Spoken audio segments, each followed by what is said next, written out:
Senate Finance Committee will come to order for April 29th. We have two bills on the agenda today. We hope to finish them both before 11 a.m. If we do not, we will come back after session ends, if session ends by like 4:30. Otherwise, we will finish up the committee tomorrow at 8:30 a.m. We have 1 hour. We could finish up then. So we're going to try and do it today, but if not, we may continue. We're going to start with Senator Fateh's Senate File 2483, the Omnibus Higher Education Bill. And Senator Fateh, welcome to the committee.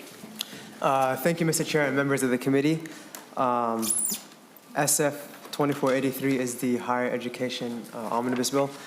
We entered this session with more than a $200 million shortfall in the state grant program for the 26-27 biennium, and even with a positive target of $100 million in the first biennium and $25 million in the tails, we were not able to cover the large gap. You can see that the main priority of this budget before you today is the stabilization of the three large state financial aid programs, which are the state grant, the North Star Promise, and the Fostering Independence grant program. The bill invests our entire budget plus additional funds allocated from our base into the state grant program. Combined with the statutory changes which reduce program costs, the Office of Higher Education predicts that the Senate will leave a positive balance in the program at the end of the 26-27 biennium, which will prevent rationing of awards like students have experienced this year. This is reflected in the state grant spreadsheet that Ms. Bursch will walk through shortly. This bill also invests an additional $8 million per biennium to close the funding shortfall in the Fostering Independence Grants program, which has been a strong bipartisan priority in our committee this year. Finally, the changes to these programs in a way that does not pass unimaginable costs off to the North Star Promise program, even as the program absorbs some of the parameter changes made in the state grant. The annual cost of the North Star Promise is expected to stay within its annual appropriation. We also had to make some difficult decisions about reducing base spending for some programs in order to maximize our investment in the state grant, Fostering Independence grants, and other programs that directly support the students and agency operations. Additionally, the committee made the decision to eliminate all direct appropriations to nonprofit organizations. Several of the cuts on your spreadsheet reflect that decision. These nonprofit organizations do important work, but we ultimately elected to prioritize funding for the Office of Higher Education, MnState, and the University of Minnesota. In short, the budget is allocated in a way which reflects the core mission of higher education. There were challenging decisions to make, but this is a responsible budget that stabilizes our financial aid programs for our colleges and our students. Mr. Chair, you should have the A13 amendment related to the state's grant, which I'd like to describe after Ms. Bursch walks us through the spreadsheets. So, Senator Fateh, you don't want to take up the amendment right now? After the walkthrough, Mr. Okay. Chair. Thank you. Welcome to the committee, Ms. Bursch. Go ahead. Thank you, Chair Marty and members. My name is Megan Bursch, and I'm the nonpartisan fiscal analyst supporting the Higher Education Committee. In your packets, you should have a spreadsheet titled Senate Higher Education Committee Omnibus Budget as Passed Higher Education Committee in the upper left-hand corner. This spreadsheet documents the appropriations and transfers for every line item in Article 1 of the first engrossment of Senate File 2483. As well as the estimated fiscal impacts of the policy items in Article 2 for those that have them. And as a reminder, all dollars are in thousands. Column A identifies the fund that expenses are being paid out of and revenues are being collected into. Column B identifies the type of transaction, whether it's an appropriation, a transfer, a cancellation, a carry forward, a policy item with a fiscal impact, or a revenue. Columns C through E are the biennial totals from the February forecast that serve as the base for this budget. And columns F through Q are the annual and biennial totals from Senate File 2483 as it passed the Higher Education Committee. I will largely be focusing on columns I, M, and Q, which summarize the change in biennial expenses and revenues in Senate File 2483 from the base set by the February forecast. So the agencies in the higher education jurisdiction include the Office of Higher Education, the Minnesota State Colleges and Universities, the University of Minnesota, and the Mayo Clinic. Lines 1 through 33 of the spreadsheet show a high-level summary of expenses and revenues by fund for those agencies. I think the biggest takeaway from the summary is that the total changes in general fund expenditures on line 3 and new general fund revenues on line 9 net to the Higher Education Committee targets of $100 million in fiscal years 25 through 27 and $25 million in fiscal years 28 and 29. And that's reflected on the top right of each page. So I'll move to a review of the change items that contribute to those fund level impacts. A detailed line item view starts on line 35. For the sake of this walkthrough, you should assume that all changes are in the general fund unless stated otherwise, just because that's the case for all but one. So starting with the Office of Higher Education, on line 38, state grant program appropriations are increased by $104,520,000 in the 26-27 biennium and $29,354,000 in the 28-29 biennium. On line 39, child care grant program appropriations are increased by $2 million per biennium. On line 40, state work-study program appropriations are decreased by $800,000 per biennium. On line 48, the $90,000 per biennium appropriation for the Minnesota Education Equity Partnership is eliminated. On line 50, the $1,002,000 per biennium appropriation for the United Family Medicine Residency Program is eliminated. On line 51, Minitex appropriations are increased by $1 million per biennium. On line 53, the $1,290,000 per biennium appropriation for Hennepin Healthcare graduate family medical education is eliminated. On line 56, the $50,000 per biennium appropriation for campus sexual assault reporting appears to be eliminated, but it's just been consolidated into the agency administration line item on line 87. So that's a net zero change. Moving to page 2. On line 58, there appears to be a $6,058,000 per biennium decrease for emergency assistance for post-secondary students grants. But there's just been an adjustment in how the existing base funding is appropriated, so that's a net zero change. The portion of that funding that was previously distributed to Minnesota State and the University of Minnesota through the Office of Higher Education is now being directly appropriated to each system. So that funding has been relocated to their respective sections in the spreadsheet. On line 60, underrepresented student teacher grant program appropriations are decreased by $1 million per biennium. On line 65, student loan debt counseling grant appropriations are increased by $100,000 per biennium. On line 66, there appears to be a $1.6 million per biennium decrease to the Hunger-Free Campus appropriation. But as with emergency assistance for post-secondary students grants, there's just been an adjustment in how that base funding is appropriated. So that is also a net zero change. And you will see the portion of the Hunger-Free Campus funding that was previously distributed to the public systems through the Office of Higher Education will now be in their respective sections. On line 67, fostering independence grant program appropriations are increased by $8 million per biennium. On line 69, the $680,000 per biennium appropriation for the concurrent enrollment grant program is eliminated. On line 72, the direct admissions program appropriation is increased by $500,000 per biennium. This increase reflects the costs to the Office of Higher Education estimated in the fiscal note to require all district and charter high schools to participate in direct admissions by the 2029-2030 school year, which is a policy change that's included in Article 2. And the bracketed amounts on line 43 are from the fiscal note and represent the portion of the appropriation on line 72 that's associated with the policy change. On line 80, there's a new $2 million per biennium appropriation for the paramedic scholarship program. On line 81, the $540,000 per biennium appropriation for the Hennepin County Medical Center Addiction Medicine Fellowship Program is eliminated. On line 87, agency administration appropriations are increased by $540,000 in the 26-27 biennium and $706,000 in the 28-29 biennium.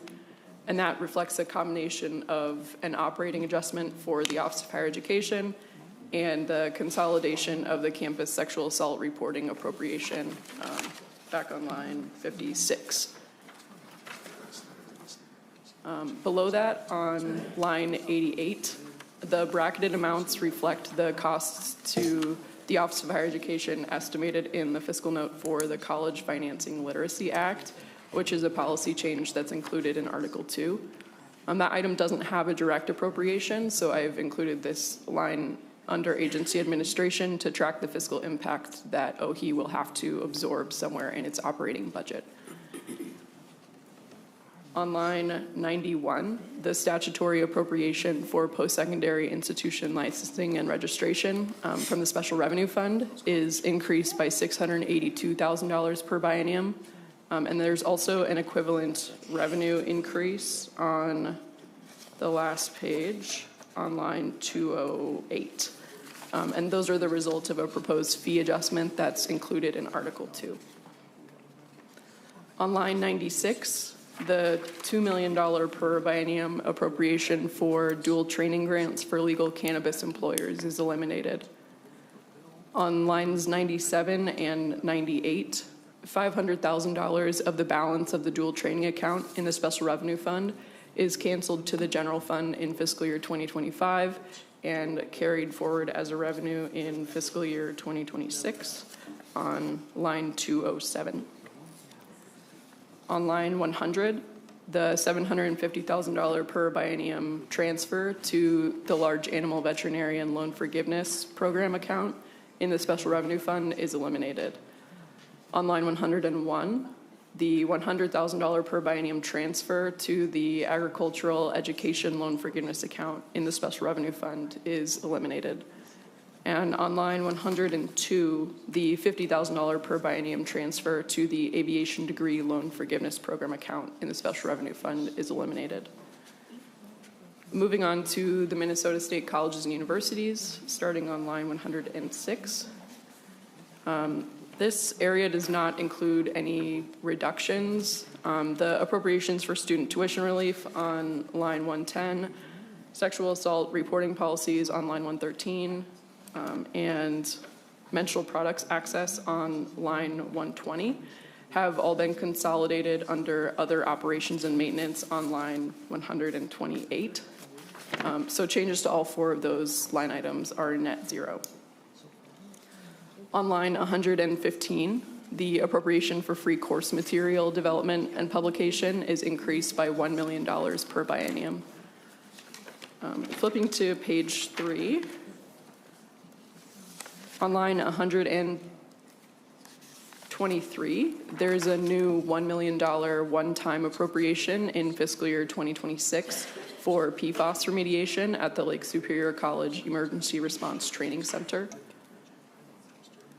On lines 125 and 126, the $500,000 appropriation for the Kids on Campus initiative from fiscal year 2024 is canceled in fiscal year 25 and carried forward as a revenue in 2026 on line 211. On lines 129 and 130, the bracketed amounts reflect the cost to Minnesota State estimated in the fiscal notes to maintain a supply of opiate antagonists in campus residential buildings and for the College Financing Literacy Act, which are policy changes included in Article 2.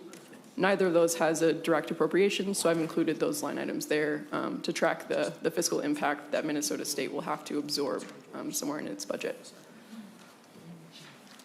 On line 134, There appears to be a $4.5 million per biennium increase for emergency assistance for post-secondary students grants. But this is the net zero change in how program funding is distributed that I mentioned when I spoke about the Office of Higher Education. And then the same is true for Hunger-Free Campus on line 135, where there appears to be a $1.2 million per biennium increase. That is also a net zero change. Next is the University of Minnesota, starting on line 141. On line 142, there appears to be a $1,220,000 per biennium increase for operations and maintenance, but this is a net zero change that reflects the consolidation of the $1 million per biennium appropriation for University of Minnesota Morris American Indian student tuition waivers on line 190, and the $220,000 per biennium appropriation for menstrual products access on line 194.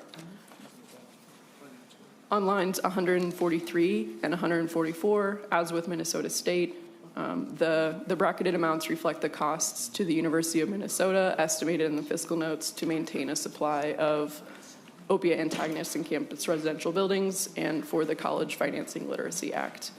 And those are, again, policy changes included in Article 2 that don't have direct appropriations. On line 149, the $1,408,000 per biennium appropriation for the Research and Innovation Office is eliminated. On line 155, the $6.5 million per biennium appropriation for cannabis research is eliminated. On line 162, there's a new $3 million per biennium appropriation for a partnership between the University of Minnesota Medical School and Centricare for residency programs. On line 172, the $58,000 per biennium appropriation for economic development research is eliminated. On line 173, the $184,000 per biennium appropriation for the Humphrey Forum is eliminated. And then moving to page 4. On line 181, the $1,692,000 per biennium appropriation for the Minnesota Geological Survey is eliminated. On line 182, the $280,000 per biennium appropriation for the Bell Museum is eliminated. On line 191, the $588,000 per biennium appropriation for the Talented Youth Mathematics program is eliminated. On line 195, there appears to be a $1,558,000 per biennium increase for emergency assistance for post-secondary students grants, but again, that's a net zero change in how program funding is distributed. And also, again, the same is true for Hunger-Free Campus on line 196, where there appears to be a $400,000 per biennium increase. This is also a net zero change. Finally, we have the Mayo Clinic starting on line 201. The $1,330,000 per biennium appropriation for the Mayo Clinic Alex School of Medicine on line 202, and the $2,268,000 per biennium appropriation for family medicine residency programs on line 203 are both eliminated, leaving no direct appropriations to the Mayo Clinic in Senate File 2483. And I've already spoken about these new revenues, so that covers my review of this spreadsheet. There's also a second spreadsheet in your packets summarizing the fiscal impact of the state grant parameter changes proposed in Article 2 that couldn't really be captured in the primary spreadsheet. It's titled Impact of State Grant Parameter Changes in Senate File 2483 in the upper left-hand corner. The spreadsheet summarizes two major things.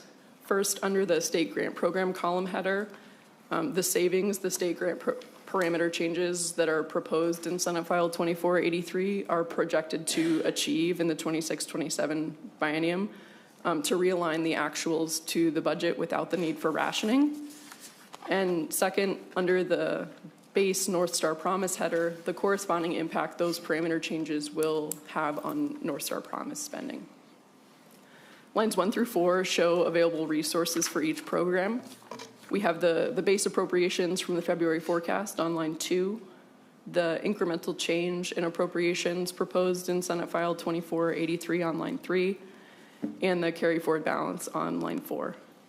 For the 26-27 biennium, the state grant program has $554,652,000 in available resources, and North Star Promise has $105,804,000.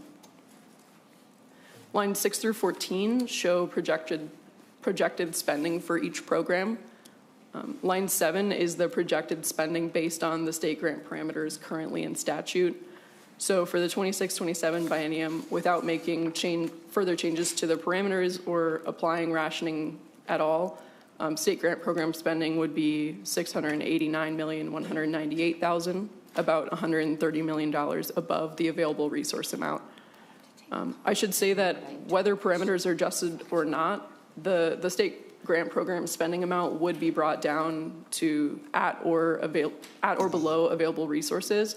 It's just a matter of whether that occurs through parameter changes or rationing, and the approach in this bill relies on the former. And then North Star Promise spending would be $72,682,000.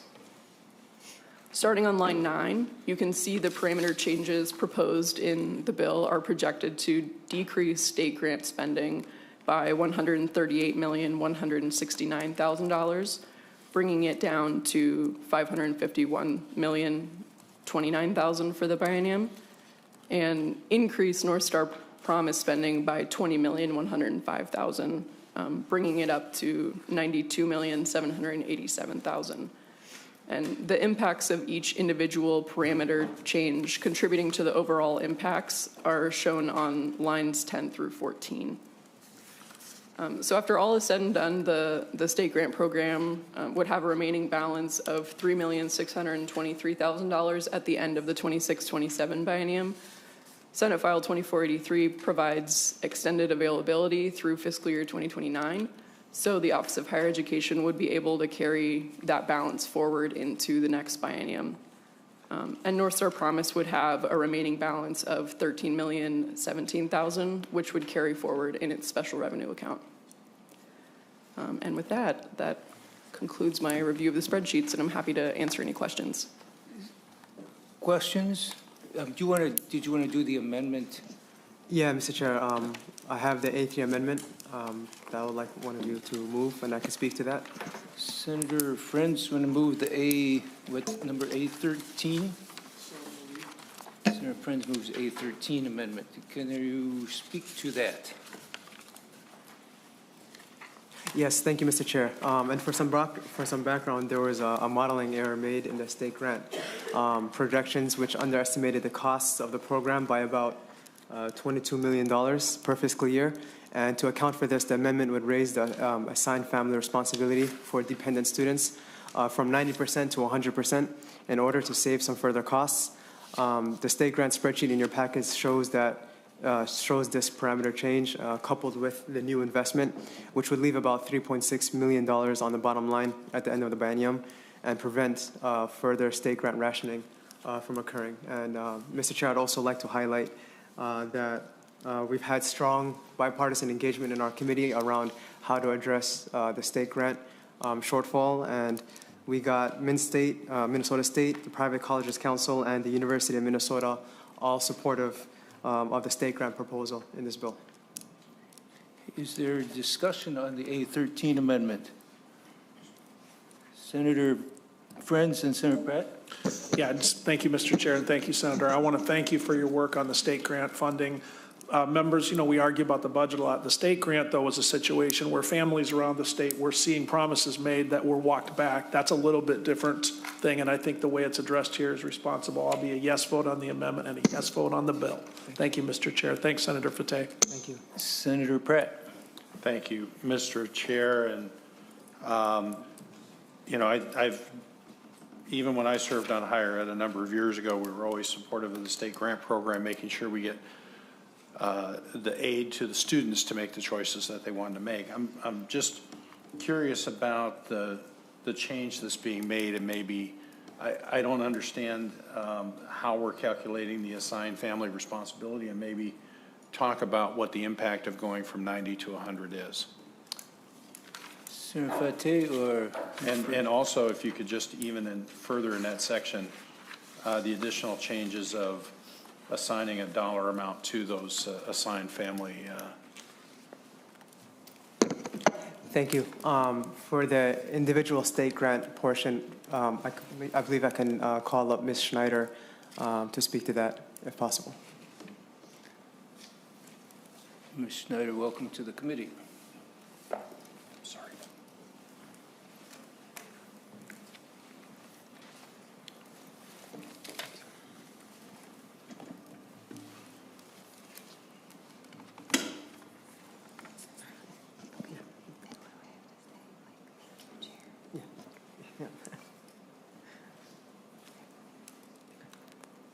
Thank you, Chair Marty. My name is Carrie Schneider, and I serve as the Research Director at the Office of Higher Education.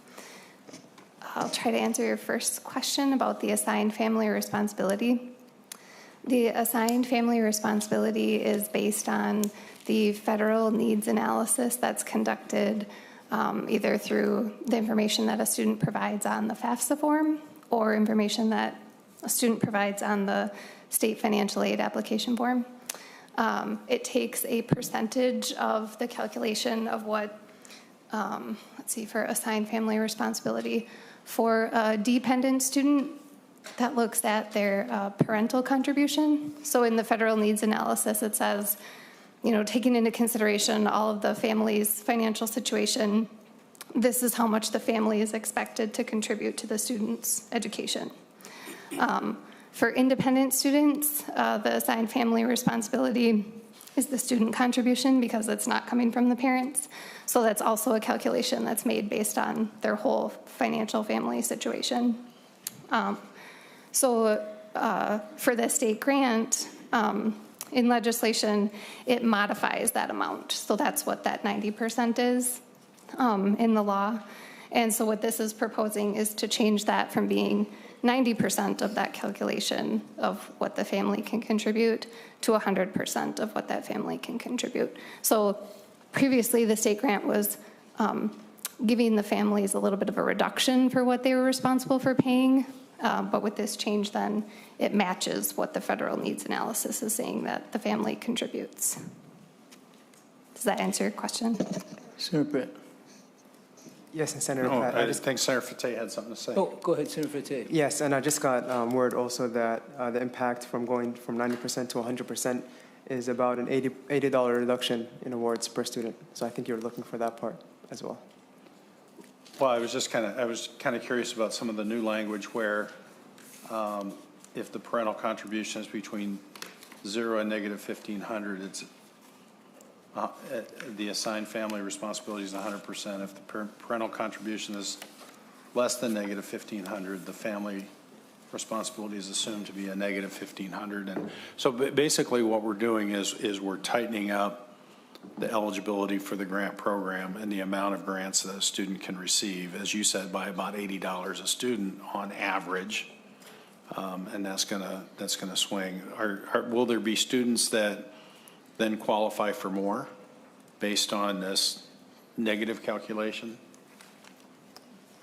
Ms. Schneider.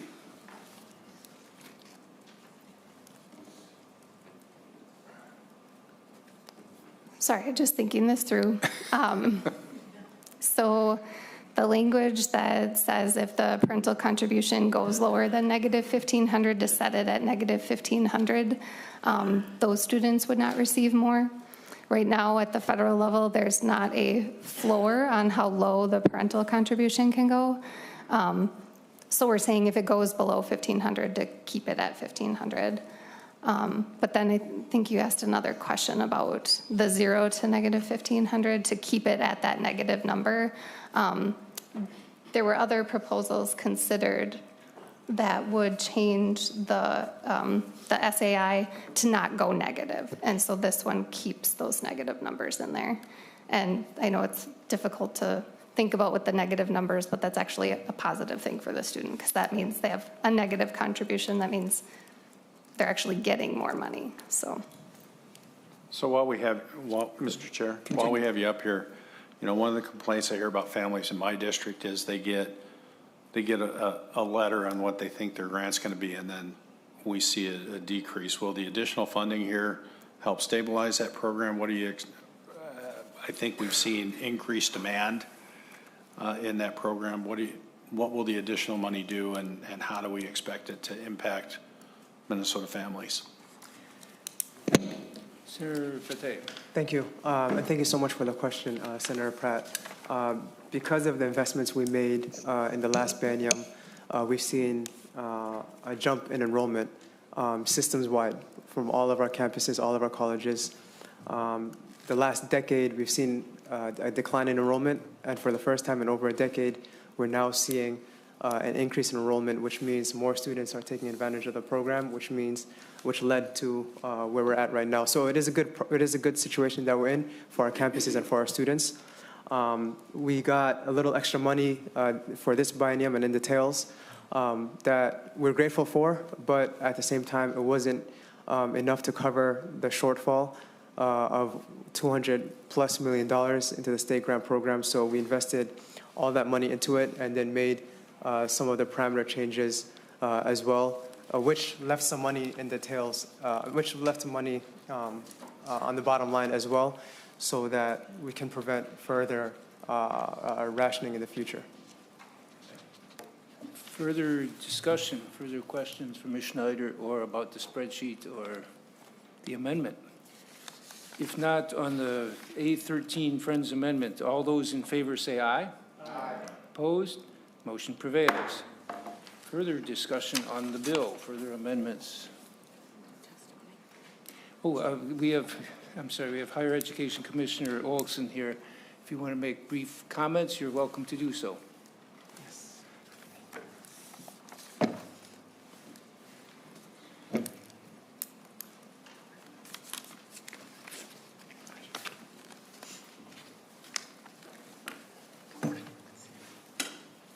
Welcome to the committee. Good morning, Chair Marty and members. For the record, my name is Dennis Olson. I'm proud to serve as the Commissioner of the Minnesota Office of Higher Education. I just want to take a couple of brief moments here to speak on behalf of the bill here passed by the Higher Education Committee. I first obviously want to start by thanking Chair Fateh and the Higher Education Committee for considering and including many of the governor's budget as well as policy recommendations within the bill, particularly those that we just talked about that address the projected shortfall in the Minnesota State Grant Program. The governor as well recommended additional investment in the Minnesota State Grant Program, as well as some well-balanced and calculated parameter adjustments, which for the most part we do see reflected in this bill here. And so we are appreciative of those recommended changes, and of course appreciative that the committee had a $100 million target to work with to be able to invest some resources there into the program as well. And so we only required slight modifications to some of the parameters, which you see reflected in the bill. I can't say it enough. We do appreciate the balanced approach taken by modifying some of the parameters, like the living and miscellaneous expense, the adjustment to the date, the 30th date of the term in which a student can apply for aid. And these are important, I think, to Senator Pratt's question, you know, about kind of sustainability and predictability of awards. You know, for those students that receive those award letters, some receive them early, and it is important to note for students that those are estimated awards. And when we see, you know, instability in a program, whether it's due to, like Senator Fateh said, increased enrollment, if tuition and fees are increased, you know, more than was anticipated, and then of course changes at the federal level can also impact those state grant awards as well. And we saw all three of those, almost a perfect storm this last year. And so this bill really does make a strong effort to create sustainable and predictable ongoing state grant awards for students.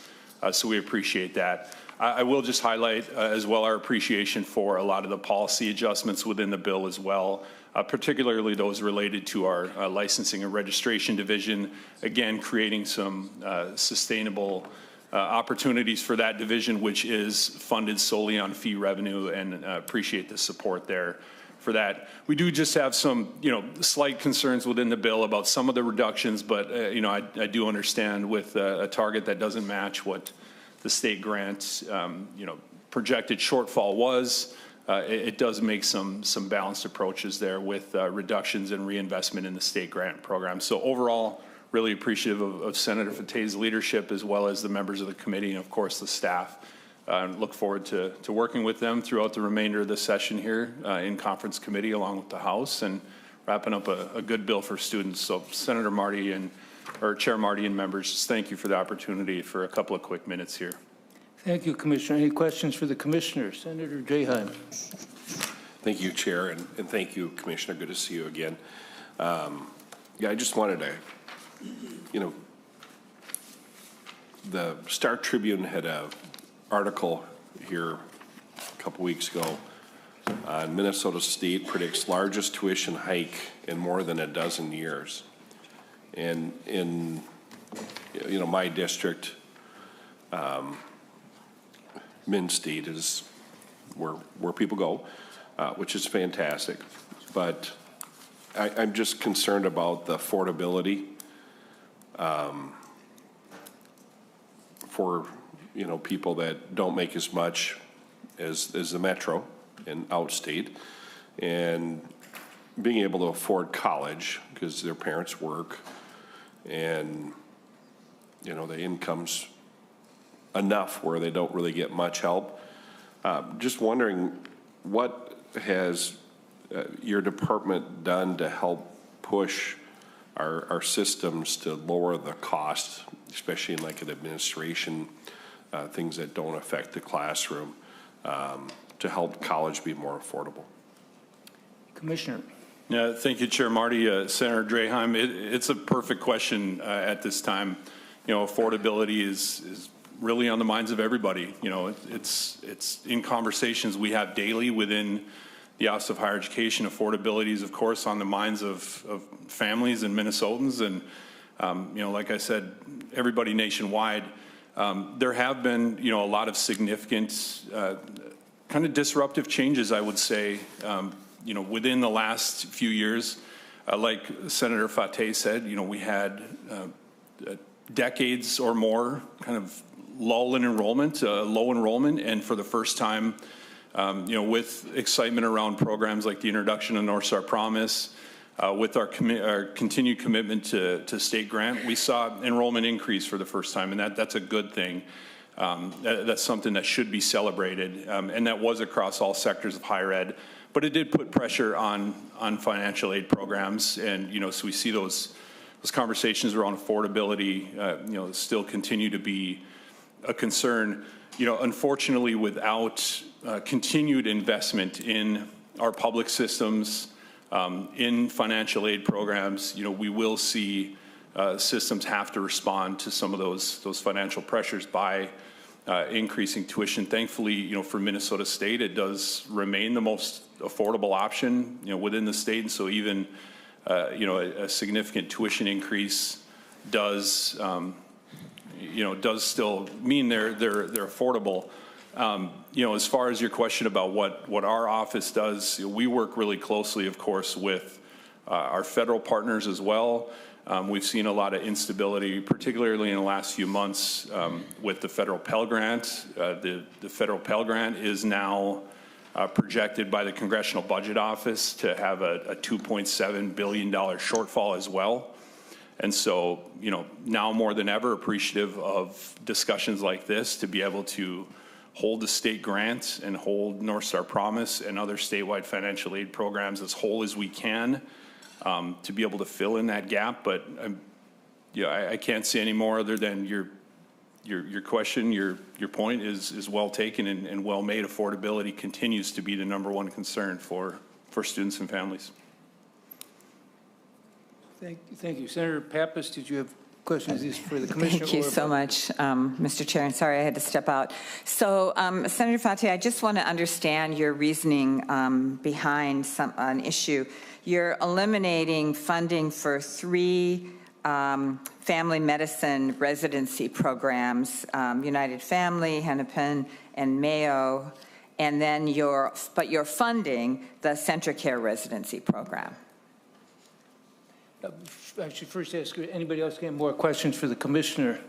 Oh, I'm If sorry. not, that's okay, that's fine. If not, thank you very much, Commissioner. Thanks for Thank you, being Chair. Thank you, members. here. Senator Fateh to Senator Pappas' question. Yeah, thank you, Senator thank you, Mr. Chair, and thank you, Senator Pappas, for the question. Yes, but we are committed to working with you or any other members from now to the floor. We had to make some very difficult decisions given the fact of what we were seeing with the state grant program. In our conversations with members in the committee, but also folks that came to testify, one of the issue areas that was highlighted was rural health and how we address that and how we help them. But that's not to say that this will be the final. We have a few more steps along the way, and I'm willing and happy to sit with you or anyone else to see what we can squeeze in and what we can do. Mr. Chairman, and certainly we're also looking at urban health with United Family Practice in particular, and we know we have a shortage of residency slots, and we have a shortage of doctors, especially in family practice medicine. And so these programs have been funded for like decades, I think, since I was higher ed chair. So, you know, I understand we have to make cuts, but it does concern, and I also am a strong supporter of CentraCare as well, and we funded them in 23 and in the bonding bill. So it's tough. You have to make tough decisions. I understand. I just feel like it's, like I like the way what you did with the state grant. You did even cuts across everything, you know. I feel like we have to love all our children and to you know, kind of treat the educational system fair across the entire state. Thank you. Thank you so much, Senator Pappas. Other questions? Senator Pratt. Thank you, Mr. Chair, and thank you for that question, Senator Pappas. That was one of mine, and I'm still not sure that we've gotten a really good answer. I mean, we do need, you know, there's a $3.6 million cut specifically to Mayo and training doctors and healthcare professionals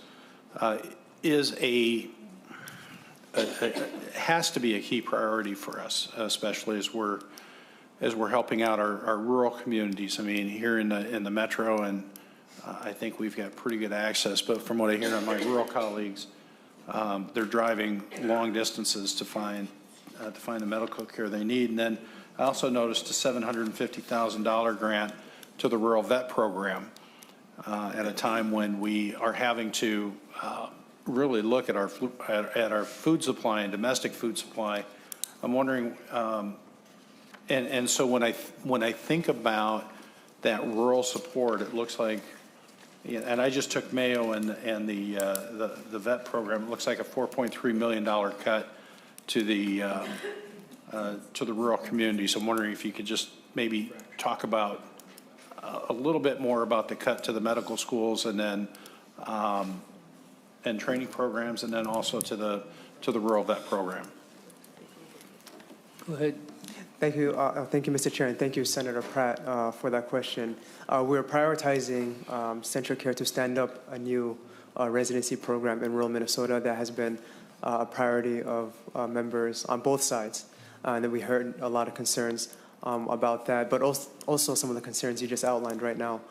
So from now to the floor, I'm willing to sit with you and talk to you about how we can engage with the budget and see what we can do to make adjustments that fit the needs of all the members here also. Senator Pratt, continue. And thank you, Mr. Chair. And Senator Fateh, I've also been getting a lot of notes on the cut to the geological survey, and wondering if you can explain the rationale behind that, because it seems like as we're talking about mining jobs in the Iron Range, or we're talking about aggregate that supports a lot of our construction, you know, the non-ferrous metals that we need, you know, copper, nickel for, you know, for the increased electrification of our society. And then I didn't even know this, but they claim to have a function in ensuring we have clean water. I'm wondering if you can explain the cut to the Geological Society or survey. Sure. Senator Fateh. Thank you, Mr. Chair, and thank you, Senator Pratt. And I also heard a lot about the cuts to the Geological Survey. But unfortunately, this year we had to prioritize our direct aid programs. But again, as my answer to the previous questions as well, I'm more than happy to sit with you and look at the budget and see what we can do to squeeze in some of the programs or what other areas we can maybe tighten up and see how we can reallocate those dollars. But the primary responsibility of the budget has been the direct aid program, so that was the rationale behind that. Senator Pratt. Thank you, Mr. Chair. And I was wondering, Ms. Bursch, I'm having a hard time seeing it on the spreadsheet. If you could, are there any operational increases to any of the agencies and any new FTE that are projected in this budget? Ms. Bursch.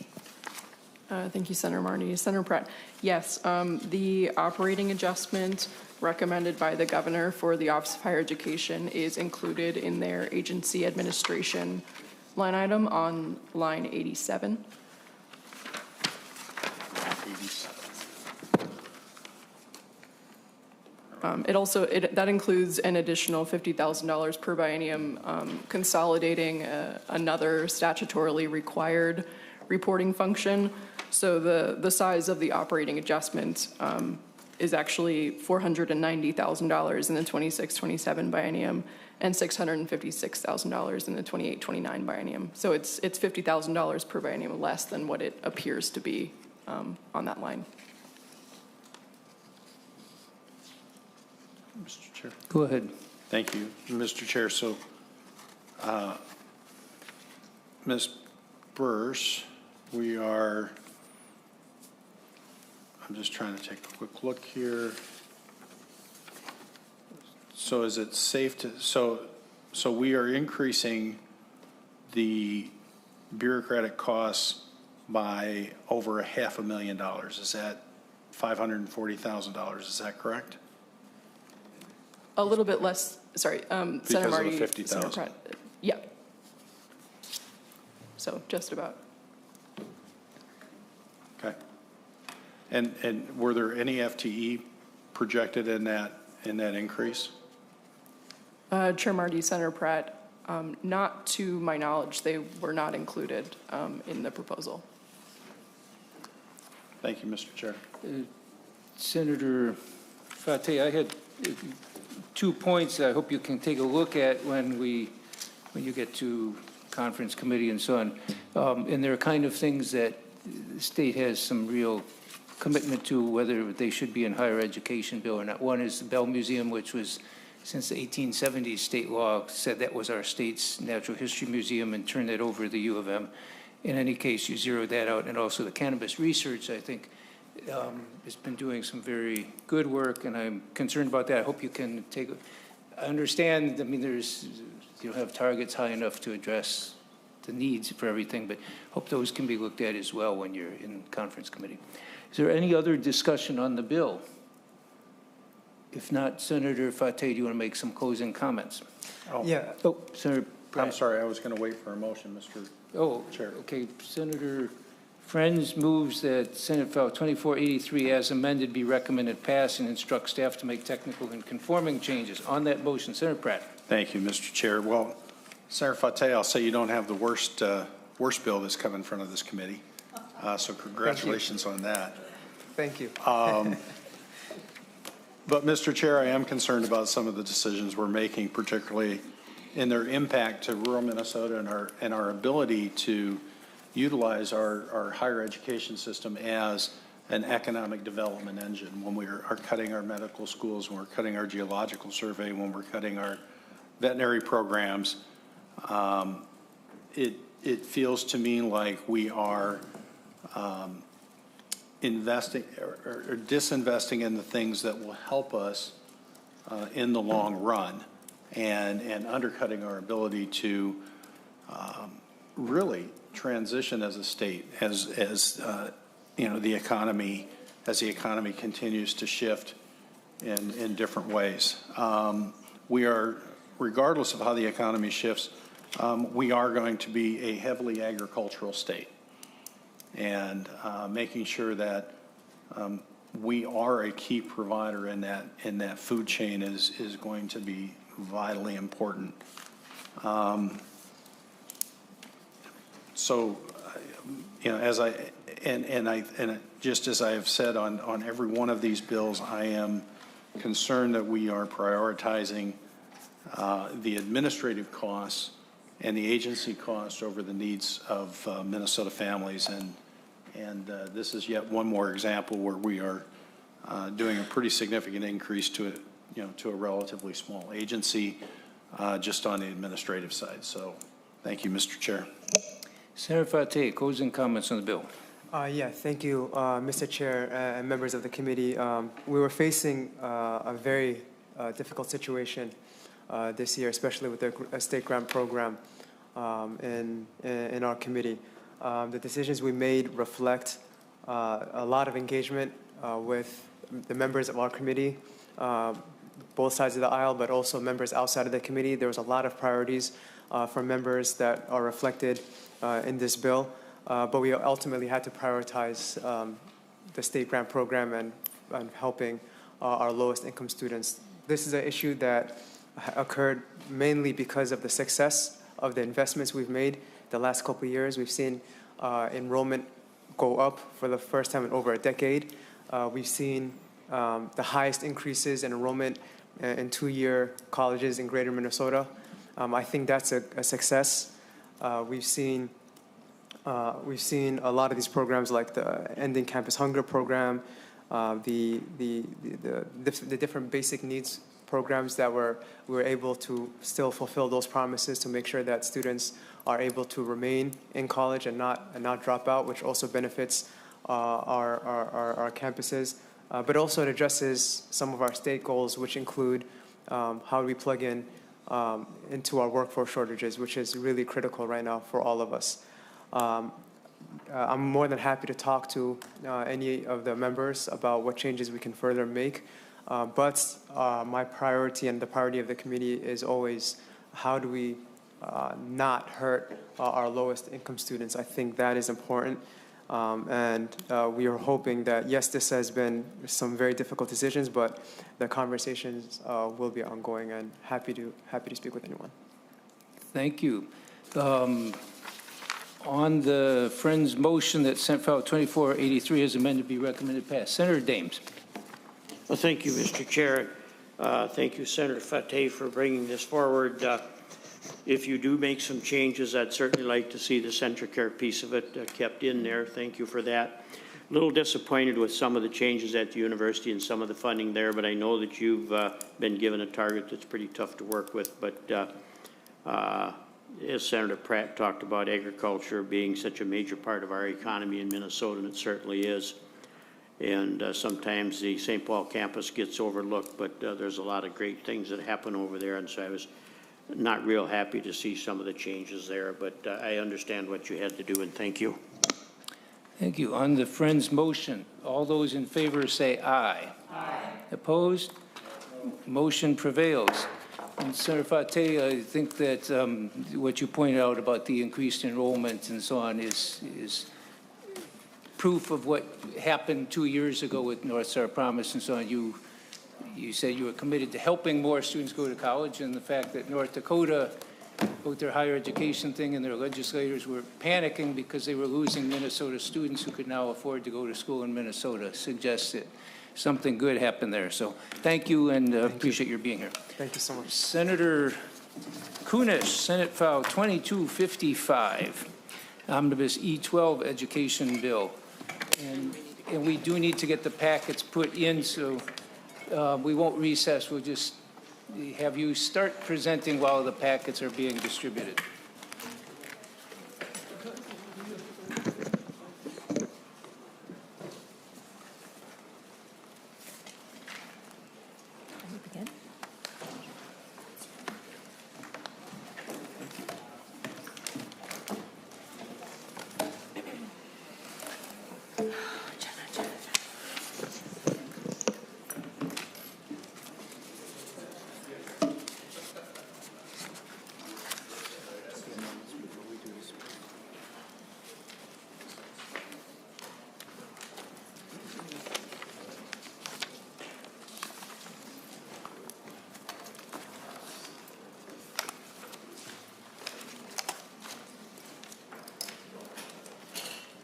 Okay, Senator Kunesh, it looks like people have the packets now, so we're ready for you to go ahead with the bill. Thank you. Thank you, Mr. Chair. I have in front of you the Education Finance Bill for Senate File 2255. This bill is very different than the one that we shared with you 2 years ago in that we did have to make some cuts in our budget in order to meet the forecast and the budget that we were given. Right now, our fiscal note shows a 0% increase for fiscal year 26-27. And then a $6.87.4 million cut for fiscal years 28-29. With delinking the rate of inflation from the formula, we were able to make some really good investments in our K-12 education. In 2026, the school districts will receive a 2.7% increase in their general education formula. And then in 27, it'll be a 3% increase. That means that the formula allowance for fiscal year 27, 28, and 29 will be approximately $7,705 per student. We are working here to ensure that our districts have modified compensatory hold harmless for 26 and 27. We also made sure that our special ed and English learner cross subsidies are invested in, and we doubled the base dollar for student support personnel aid. We also are allowing for increased flexibility to the school lunch funds, student support personnel, board district ability to extend referendums, and quite a lot of other really good things that are going to make sure that our public education is going to be able to continue to do the work that they need to do. And I do have 2 amendments, if you'd like me to do those now. Them right away? Yeah. Sure. I'd like to start with the A31, if that's okay. A31 amendment. Senator Friends moves the A31 amendment, which is in the packets, I believe. Yes, it is. Okay, this is sort of a fix for all the little bits and pieces that we found in our bill. Specifically, but most importantly, this is a fix for charter schools. It fully funds long-term facilities maintenance for our charter schools. It'll continue to fund charter school LTFM, but redistributes the corresponding reduction to mitigate the reduction of school library aid. There's appropriation to the school library aid, and then special education apprenticeship program by $2 million, Grow Your Own by $2 million, and then fixes an error by reinstating a $4 million to our regional libraries telecommunication access aid, and that helps us balance this bill. Questions on the A31 amendment? If not, all those in favor of the amendment say aye. Aye. Opposed? Motion prevails.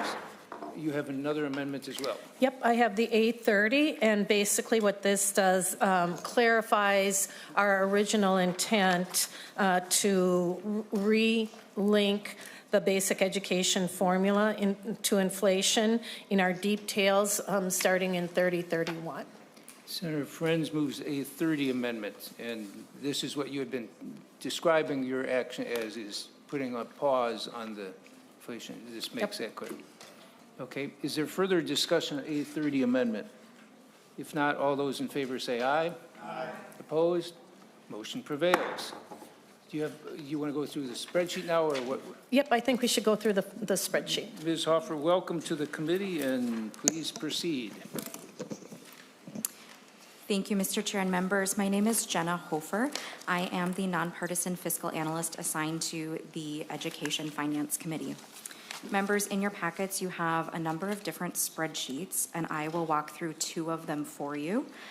So the two spreadsheets that we will be walking through, the first one in the upper left-hand corner on the second line is titled General Fund Aid Appropriations Summary. And this spreadsheet shows the effect of the bill as it was referred to committee, the first engrossment, plus the appropriation changes that were made in the A31 amendment. And the other spreadsheet that I would like to draw your attention to in the upper left-hand corner is titled Property Tax Tracking. And this is also written to the first engrossment of the bill as it came to committee, and there were no changes to the levy tracking in the A31 amendment. But members will first walk through the aid appropriation summary spreadsheet. Starting on the left-hand side of the spreadsheet, you will see the appropriation names going down the left-hand column. Columns A, B, and C represent the biennial totals for the February forecast. And then columns D through O represent the Senate position in Senate File 2255. I will primarily be referencing columns E, I, and N, which show the difference from the February forecast base. The budget target for the Education Finance Omnibus Bill was a change of $0 in the 2026-2027 biennium and a reduction to general fund spending of $687.4 million in the fiscal year 28-29 biennium. Members, beginning on line 7 are modifications to the general education base. Line 8 would be an increase to general education revenue for charter schools in the amount of $132 per pupil. This is an increase of $19.9 million in the 26-27 biennium and $22.2 million in the 28-29 biennium. This line also corresponds to line 160 on the spreadsheet, which is a reduction of an equal amount to the long-term facilities maintenance revenue for charter schools. So the bill essentially moves that $132 per pupil for charter schools from long-term facilities maintenance to general education aid, which is a more appropriate place for this revenue as it can be used for any purpose. On line 9 is a modification to the basic formula allowance. Senate File 2255 delinks the basic formula allowance from inflation for fiscal years 26 through 29, and then with the A31 amendment, it would be once again linked to inflation in fiscal years 2030 and later. So under Senate File 2255, the formula allowance for fiscal years 26 and 27 are the amounts from the February forecast, which are $7,481 per pupil in fiscal year 2026. This is an increase of 2.74% over fiscal year 2025. And in fiscal year 2027 and later, the formula allowance, fiscal years 2027 through 2029, the formula allowance is set at $7,705 per pupil. In fiscal year 2027, this is an increase of 3% over fiscal year 2026. And as a result of holding the basic formula allowance at $7,705 per pupil in fiscal years 28 and 29, the bill would reduce general education aid by $611,325,000 in the 28-29 biennium. There are a few additional lines that I'll mention as we go through the spreadsheet that are related to this particular line for reducing the basic formula allowance in fiscal years 28 and 29. Line 10 is a modification to the compensatory revenue formula. The bill provides an additional 2 years of hold harmless for fiscal years 26 and 27. This totals $46,073,000. And then in the 28-29 biennium, this is an increase of $3,292,000. Line 11 would increase the English learner cross-subsidy reduction aid beginning in fiscal year 2028. This is an increase of $21,969,000 for the fiscal year 28-29 biennium. Line 12 is an interaction with a line further down the spreadsheet, line 25. This is a modification to transportation sparsity revenue due to the non-public pupil transportation program being eliminated. As a result of districts no longer spending money on non-public pupil transportation, the input into the formula, so actual transportation expenses, would be reduced, which would reduce the amount of aid to districts by $543,000 in the 26-27 biennium and $1,324,000 in the 28-29 biennium. On line 19, there was a modification to the Career and Technical Education Program for aeronautics pilots. And this was a modification to the fiscal year 2024 appropriation. And this would allow the district, Little Falls, to be eligible for reimbursement for expenses that occurred just before the grant agreement was signed. There's no cost for this provision. On line 20 is an increase to the amount of aid generated by districts that are consolidating. So consolidation transition aid would increase by $487,000 in the 26-27 biennium and $504,000 in the 28-29 biennium.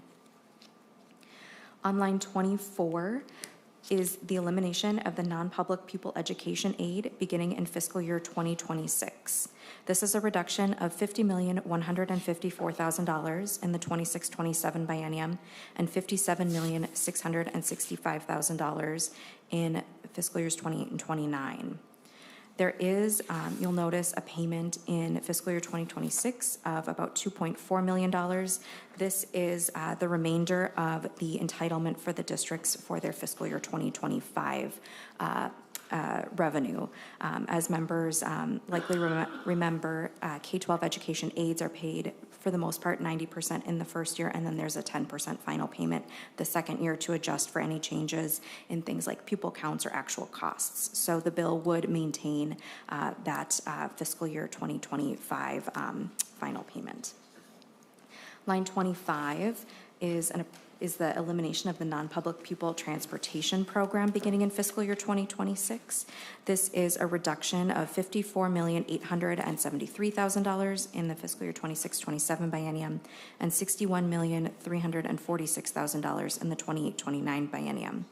Like the previous line, the bill would maintain the fiscal year 2026 appropriation that contains the final payment for fiscal year 2025. Line 28 is additional funding for school unemployment aid in the amount of $100 million for the fiscal year 2026-2027 biennium. This money is deposited into the special revenue fund and payments are made from there.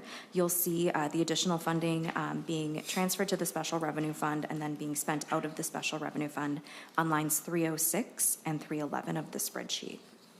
Additionally, this proposal will interact with special education aid on line 150, and I will describe that proposal as we get there. On line 33 and 34 are a modification to the administrative allocation for the Department of Education for the Achievement and Integration Program. This would increase the amount of administrative funding by $2,363,000 in the 26-27 biennium and $2,344,000 in the 28-29 biennium. This does not change the total appropriation for the program, just the amount of the appropriation that would be provided to the Department of Education. So there's no net change to the general fund for this proposal. Members, turning to page 2 of the spreadsheet. On line 43 is a reduction to the Compass and MTSS appropriation. This is a reduction of $500,000 per year or $1 million per biennium. And this money is reduced on line 47 from the allocation to CARI for their implementation support and evaluation. The bill does allow MDE to contract with CARI, however, it does not require that $500,000 per year be spent on a contract for that. On line 48, the bill would eliminate the computer science education funding. This is a reduction of $1 million per biennium. Additionally, this would eliminate one FTE at the Department of Education. It would be the computer science education supervisor position. On lines 54 through 56 are adjustments to the full-service community schools appropriations. So on line 54, you'll see that there is a note that the fiscal year 2026 appropriation is available through fiscal year 2029, and the fiscal year 2027 appropriation will be available through fiscal year 2030. And this is primarily to align the grant cycles to allow grantees to spend the money for 3 full years, which was the recommended best practice. Lines 55 and 56 work together. This is an extension of the fiscal year 2025 appropriation through fiscal year 2027. In the absence of this extension, the estimated savings would be $139,000 in fiscal year 2025. Lines 59 through 61 are another modification to an existing appropriation, the Innovative Service Learning Grants. This was a fiscal year 2024 appropriation. The bill proposes to extend the funding through fiscal year 2027. In the absence of this extension, there would be an estimated savings of $310,000 in the 24-25 biennium. Line 64 is a proposal to modify the literacy incentive aid formula. The program would be retitled Literacy Aid, and the funding would be distributed in a slightly different manner. Currently, the funding is distributed in part on 3rd grade reading proficiency and 4th grade reading growth. And this bill proposes to distribute the funding to districts in part based on a basic amount of aid that goes out on a per pupil basis. Then additional allocations would be made based on the number of free and reduced price lunch students in a school district and the number of English learners in a district. There's a slight modification in fiscal years 28 and 29. It's a reduction of $20,000 to accommodate the formula change for the program. On line 71 is a proposal to eliminate the base funding for the Minnesota Independence College and Community. This would be a reduction of $1,250,000 in the 28-29 biennium. Line 72 is an increase to the Minnesota Math Corps program. This is an increase of $470,000 in fiscal year 2026 only. Line 74 is a modification to the museums and education centers. There's no total appropriation change for the museums and education centers, but the allocations to the individual museums are modified in the bill at the request of the museums.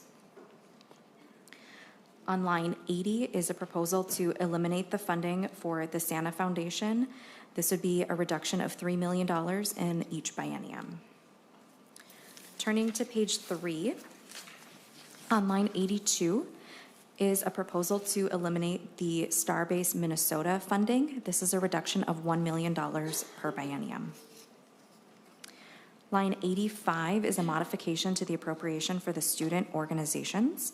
There is no change in the total appropriation for these programs. However, under the February forecast, the allocations would have been available in some cases to both elementary and secondary programs as well as higher education programs, and this would limit the funding to just elementary and secondary programs. On line 91 is a proposal to increase the funding for the READ Act professional development by $250,000 in fiscal year 2026 only. Line 92 would eliminate the funding for the CARE paraprofessional and volunteer training. This is a reduction of $375,000 for the fiscal year 2025 appropriation that had been available through fiscal year 2027. On line 95 is a reduction to the READ Act literacy aid. This is a reduction of $250,000 to the fiscal year 2025 appropriation, and the allocation was originally for the Department of Education's program administrative costs. On line 97 is an appropriation for school leader and literacy instructor professional development. This is a one-time appropriation of $375,000 in fiscal year 2026. On line 107, there is a proposal related to the Collaborative Urban and Greater Minnesota Educators of Color grants. Line 107 works with line 123 to move this program from the Professional Educator Licensing and Standards Board, or PELSB, to the Department of Education. So this line shows an increase of $10,880,000 per biennium, and on line 123, you'll see an equal reduction to that program for the transfer from PELSB to MDE. On line 108 is a proposal to eliminate funding for the Come Teach in Minnesota Hiring Bonuses program. This is a reduction of $800,000 per biennium. This line works with lines 304 and 309 further down the spreadsheet, as this funding under the February forecast would have been transferred to the Special Revenue Fund. So in the Special Revenue Fund change item section, you'll see reductions to the transfer to the Special Revenue Fund, and then a reduction to the expenditures out of the Special Revenue Fund. On line 111 is a reduction to the Grow Your Own program. It's a reduction of $18 million per biennium. This money is transferred to the Special Revenue Fund. So on line 305 and 310, you'll see those reductions in the transfers and the expenditures to and from the Special Revenue Fund account. Line 112 is a proposal related to the mentoring and retention incentive grants for teachers of color. This line works with line 126 on the spreadsheet, and there's two things happening with this appropriation. The first is that the appropriation is transferred from PELSB to the Department of Education, and the second is that the appropriation is reduced by $1 million per year from the February forecast. So on this line, you'll see an increase as a result of transferring the program to the Department of Education, but on net, it's a reduction of $2 million per biennium for this program. On line 114 is an appropriation for the special education apprenticeship programs at the intermediate school districts. This is a one-time appropriation in the 26-27 biennium of $4 million per total, or $2 million per year. On line 117 is a modification to the student support personnel aid program. So you'll see slight changes in this program. There's a reduction of $7,000 in the 26-27 biennium and an increase of $92,000 in the 28-29 biennium. The goal here was largely to keep funding unchanged on a statewide basis, but there were slight modifications due to the formula change, which increased the revenue minimum that districts and charter schools would receive and a reduction in the formula. So under the bill, the per pupil allowance for this is now $34.24 per pupil, or $80,000 for a charter school, or $40,000. I'm sorry, $80,000 for a school district, or $40,000 for a charter school. On line 119 is a proposal to eliminate the teacher residency program. This is a reduction of $6 million per biennium. On line 122 is an increase to the alternative pathways support position of $113,000 in the 26-27 biennium and $116,000 in the 28-29 biennium. Let's see, members, on the top of page 4 is line 123. This is related to the Collaborative Urban and Greater Minnesota Educators of Color grant. As I described earlier, this program is moving from PELSB to MDE. So on this line, you can see the reduction to PELSB's budget of $10,880,000 per biennium. On line 124 is an increase to the Heritage, Language, and Culture Teachers appropriation of $225,000 in the 26-27 biennium and an increase of $228,000 in the 28-29 biennium. Line 125 is an increase for licensure via portfolio platform. This is an increase of $492,000 in the 26-27 biennium and an increase of $342,000 in the 28-29 biennium. Line 126 was related to the previous line 112 for the mentoring and retention incentive grants for teacher. As I mentioned, this program is being moved from Pellsby to MDE, and then it's being reduced by $2 million per biennium. So here you can see the reduction of $9 million per biennium for that transfer. On line 127 is a proposal to eliminate the pathway preparation grants. This would be a reduction of $800,000 per biennium. Line 131 is a proposal to eliminate the teacher recruitment marketing campaign. This is a reduction of $1 million per biennium. On line 137 is a proposal to provide mascot replacement assistance. This would be a one-time appropriation of $3,972,000 in fiscal year 2026 to assist school districts with the costs of replacing their mascots. On line 140 is a proposal to provide permanent school fund supplemental aid to tribal contract schools.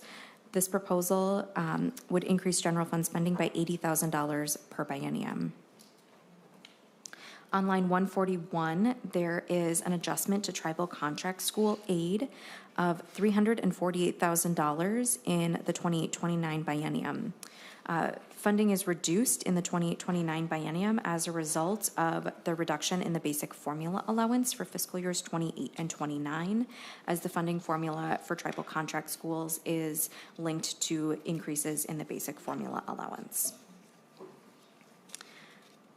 On line 148 begins two modifications to the special education aid program. Line 149 would increase the cross-subsidy reduction aid factor to 53.26% of unreimbursed costs. This would increase special education aid by $96,718,000 in the 28-29 biennium. On line 150 is a modification as a result of changes in the school unemployment aid account, which are related to line 28 on the spreadsheet. Under the February forecast, it's assumed that once the school unemployment aid runs out, which was originally $135 million in fiscal year 2024, then school districts and charter schools would begin billing their unemployment costs related to special education to special education aid, and they'd be reimbursed as a result of that. So as a result of providing additional school unemployment aid in fiscal years 26 and 27, it reduces the amount of costs that will be billed to special education for those unemployment costs. And so this would reduce special education funding by $22,768,000 in the 26-27 biennium and $47,392,000 in the 28-29 biennium. On line 155 is a proposal to provide funding for cardiac emergency response plan assistance. This would be a new appropriation, and it would increase general fund spending by $2,250,000 in the 26-27 biennium and $500,000 in the 28-29 biennium.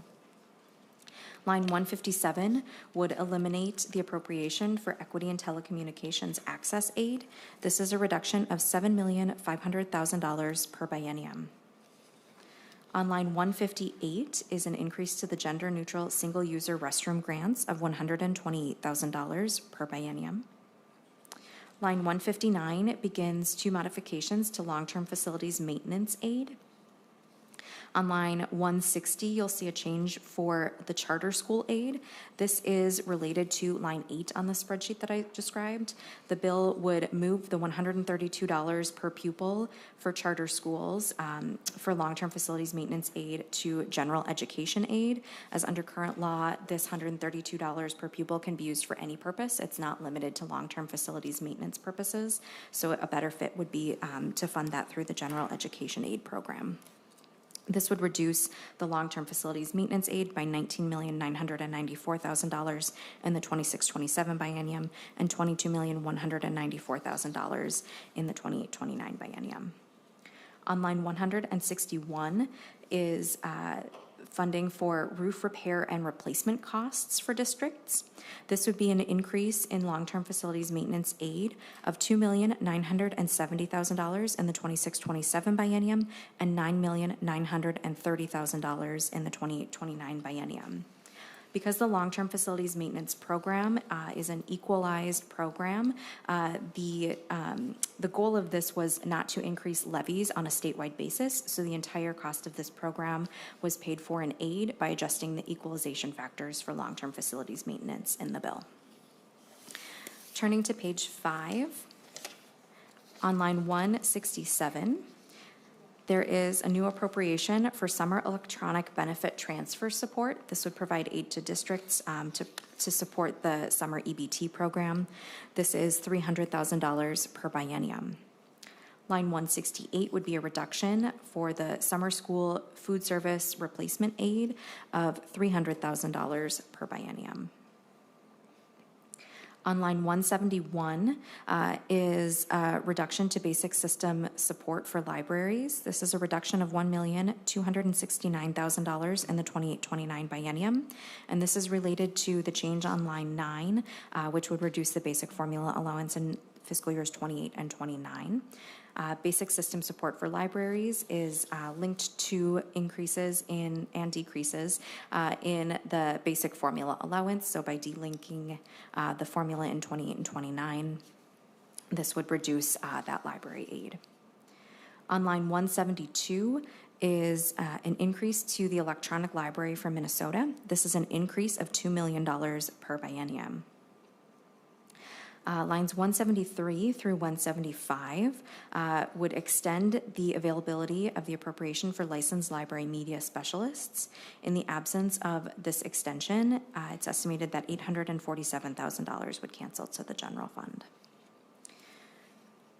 On line 178 and 179 are modifications for the state school librarian.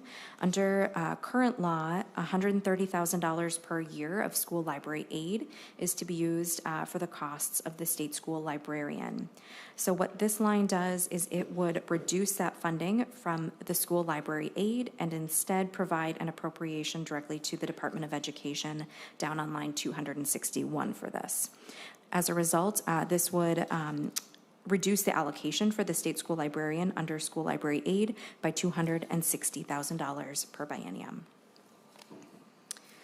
On line 193 is a proposal to eliminate the early childhood teacher shortage program. This is a reduction of $1 million per biennium.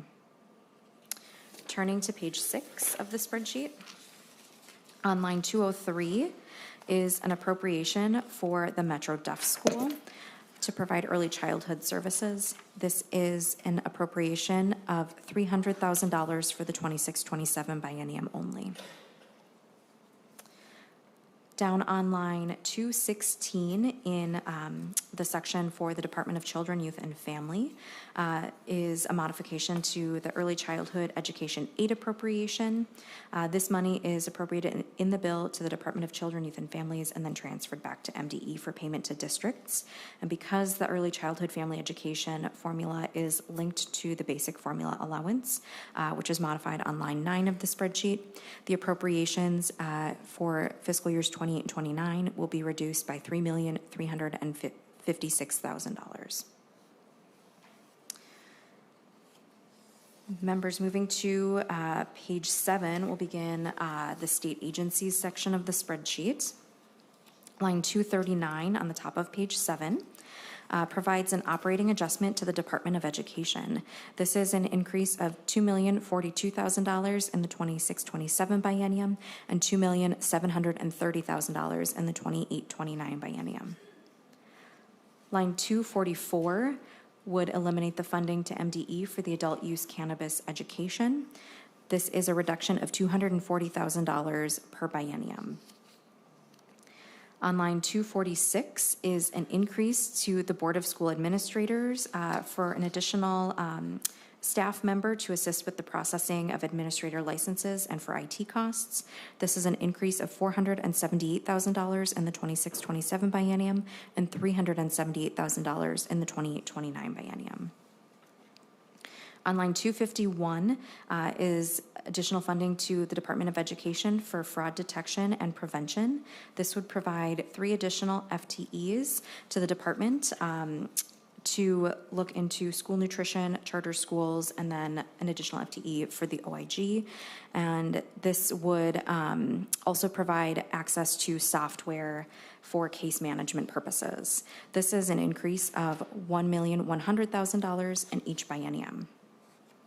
On line 254 is additional funding for legal costs at MDE. These would be related to litigation that is brought against the Department of Education for things like the Cruz Guzman lawsuit and others.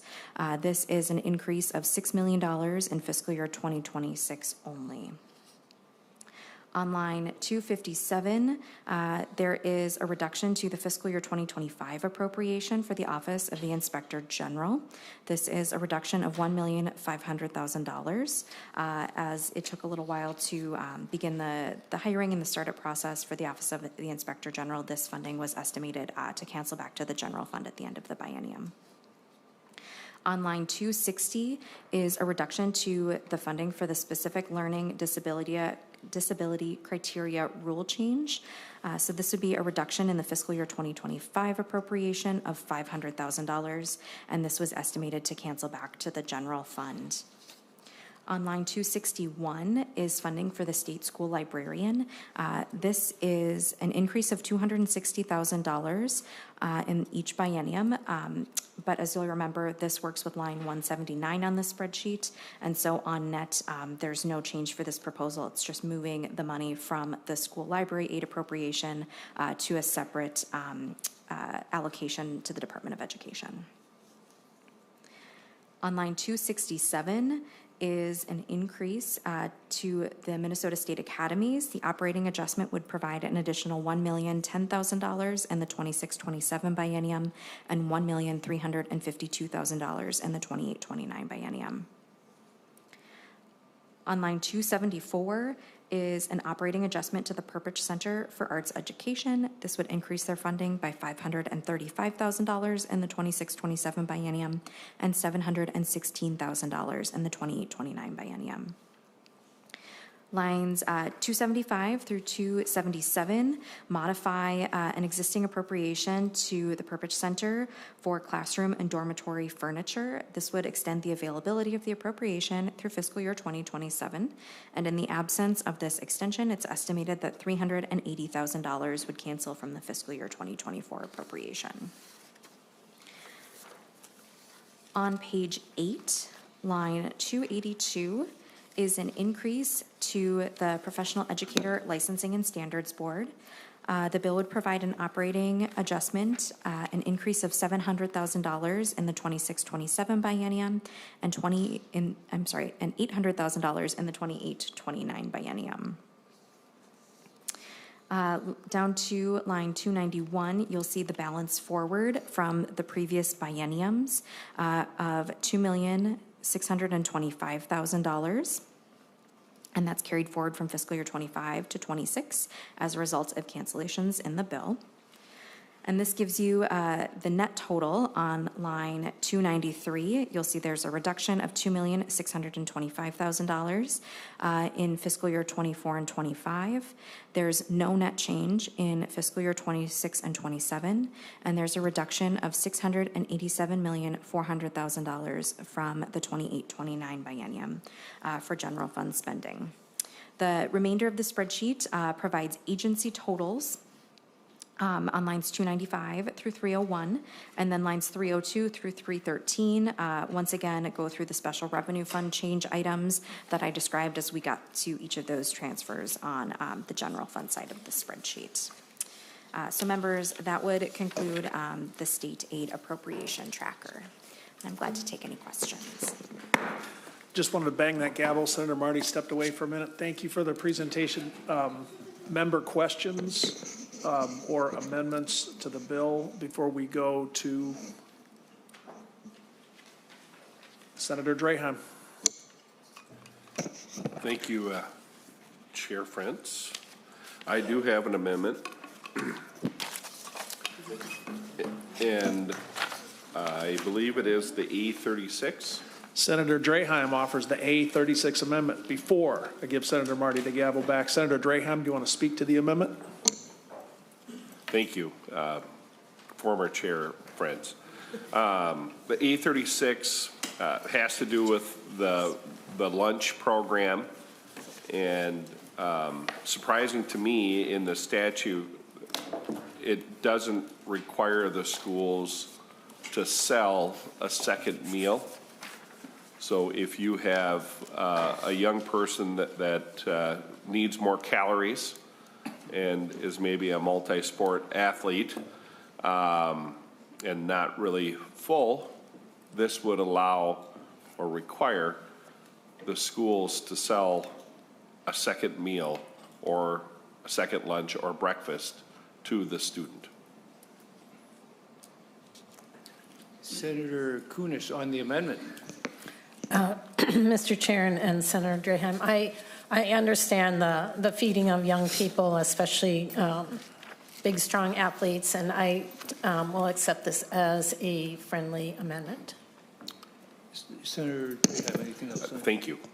Further discussion?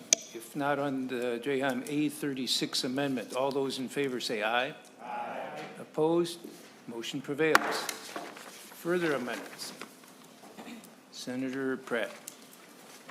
Mr. Chair, I'm just kind of wondering, we've usually had a walkthrough of the bill and commentary by the agency before we start taking amendments. Yes, we usually do, and I stepped out for a few minutes and came back and wasn't paying attention where we were. Let's go through, Mr. Arneson, are you going to, I'm sorry I stepped in, so I don't know if you've already presented or just for questions. We have not. Okay, so you want to proceed with the go through of the bill? Sure.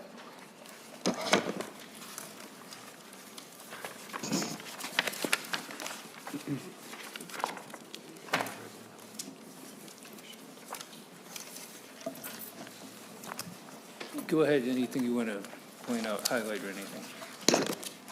Mr. Chair, I'm sorry, I didn't catch the last part of your... Just if you wanted to highlight anything in the bill that you want to point out to us or anything. You don't have to. I'm sorry, I came in at this point and Senator Pratzing, I think he was also asking if we had commissioners here, and I don't think commissioners here, but oh, okay, yes. The DOSH is here, so did you have anything you wanted to present, though, on the bill? Any of the changes you want to be aware of other than spreadsheet things? Not at this time. Okay, and I apologize. DOSH, you want to come in and make brief testimony? Or you were just, did you, or take questions if not?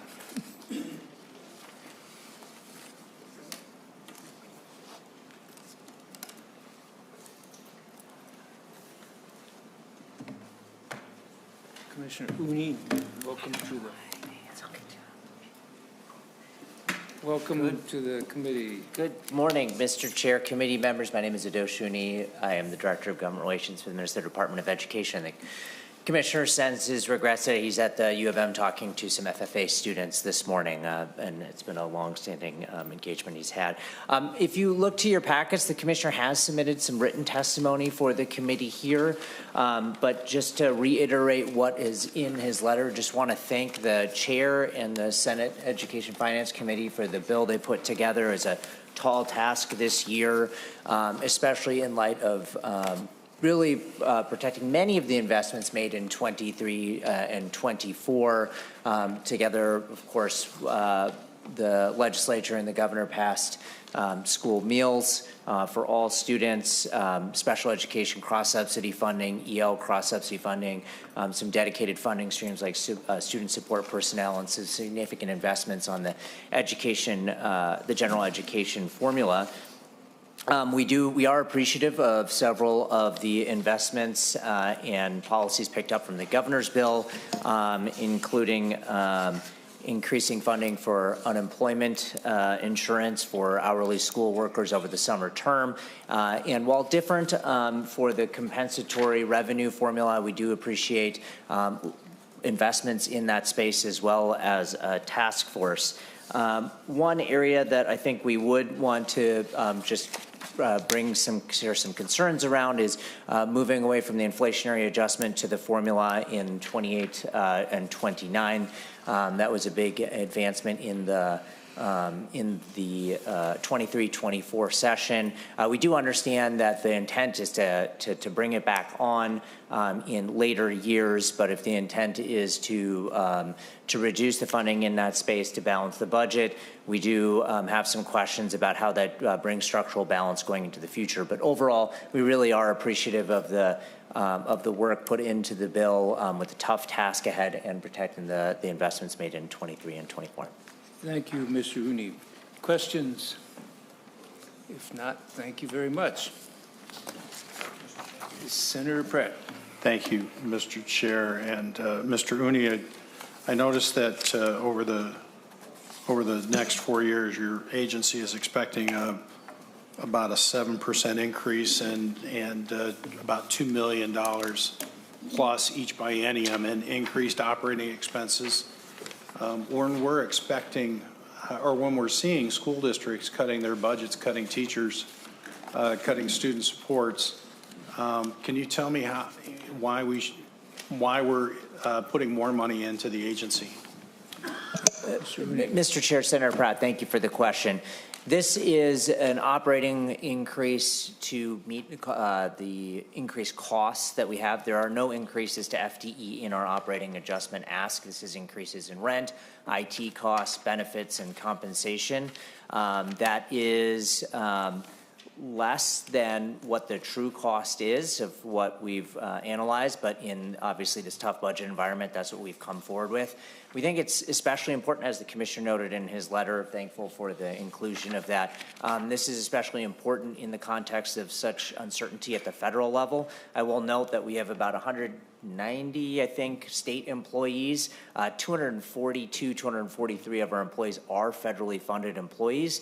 And so providing state investments to keep the agency going just at the bare minimum of cost of living and rent and IT costs is something that we would ask the legislature to fund.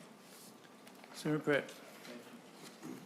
Thank you, Mr. Chair. Well, Mr. Rooney, I know the governor had these increases in his budget before current administration took the oath of office. So I don't know that we can fully fund or fully blame what the federal government is doing or not doing, but I just continue to be concerned that we fund agencies, and particularly in this case, and maybe I'm a little closer to this one than others.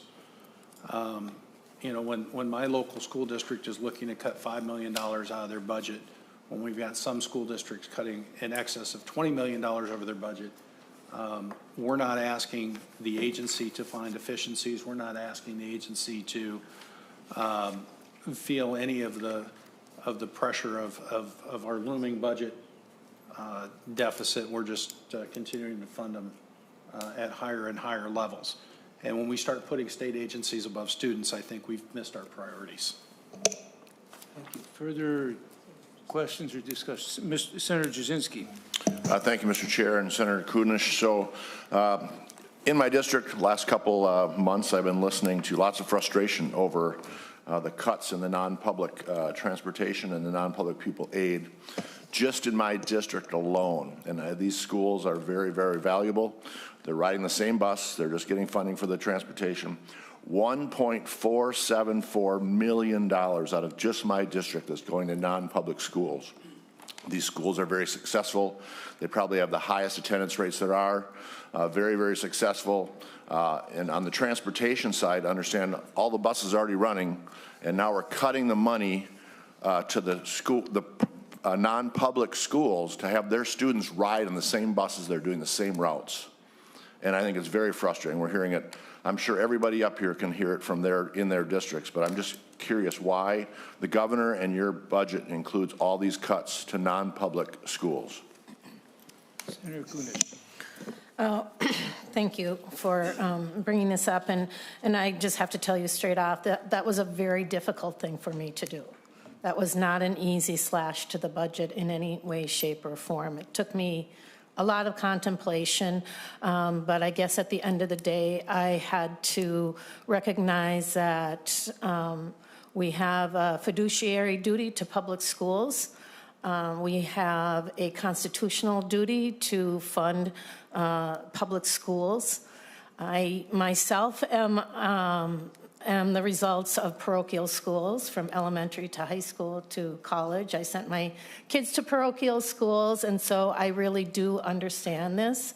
But at this time, I thought it was important that we focus our dollars on public schools.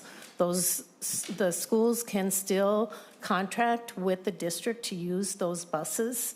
But at this time, again, it was just really important that we bring those dollars back to our public school students. Further, Senator Dames. Well, thank you, Mr. Chair. I just want to go a little further on this transportation thing. Many of the school districts provide the transportation for the private schools. Many of those bus routes include the private schools. So by taking the money away from the private schools, which then eventually takes it away from either the public school if they have their own bus system, or if they have a contract system, it takes them away from that. So at the end of the day, on the transportation piece, the school districts are going to be just as big of losers as the private schools are, because they're going to lose that income they're getting from the private schools, yet that bus is going to be going down the same route. The only difference will be is there might be a house that they drive by and don't stop and open the doors up, but they still drive by it. So I think this one, probably we should have had a little more thought into that, to the actual effect at the end of the day, because I think our public schools are going to be affected by this also. Yes, they can go back and contract back with those folks, but if they do not do that, that bus system that the school has or the contract system is going to lose out on that money, which eventually then is going to drive the cost up, because the cost is going to be the same whether they open that door or not. So thank you. Further discussion on the bill or amendments?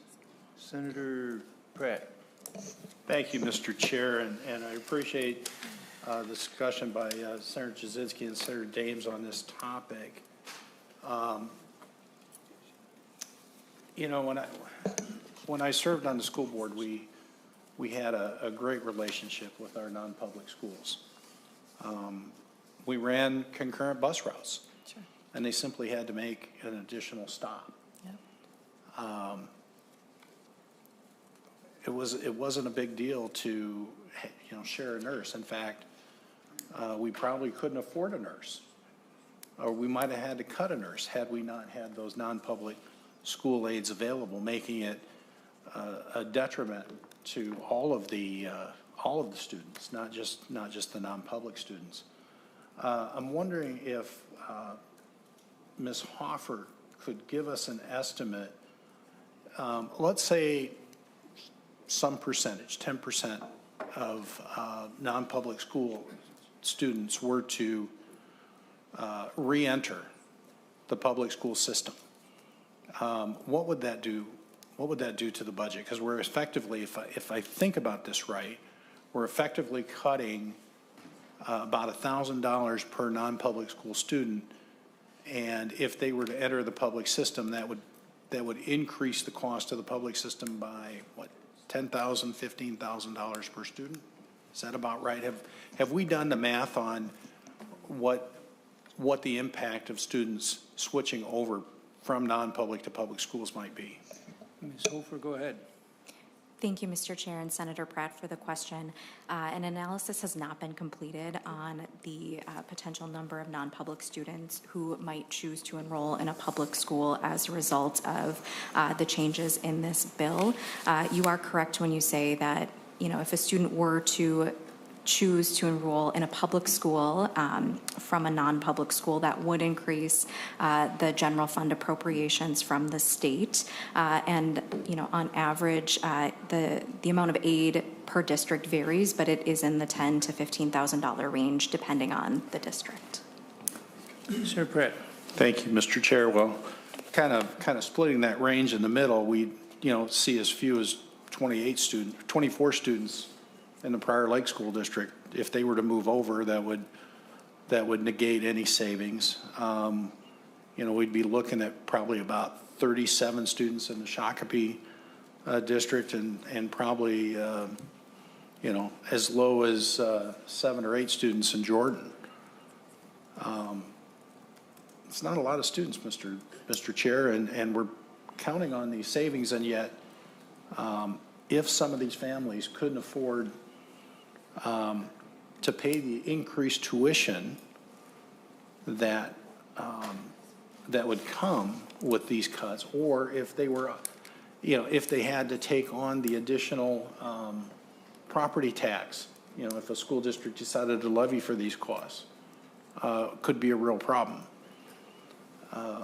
Mr. Chair, with that, I would like to offer the A35 amendment. Senator Pratt offers the A35 amendment.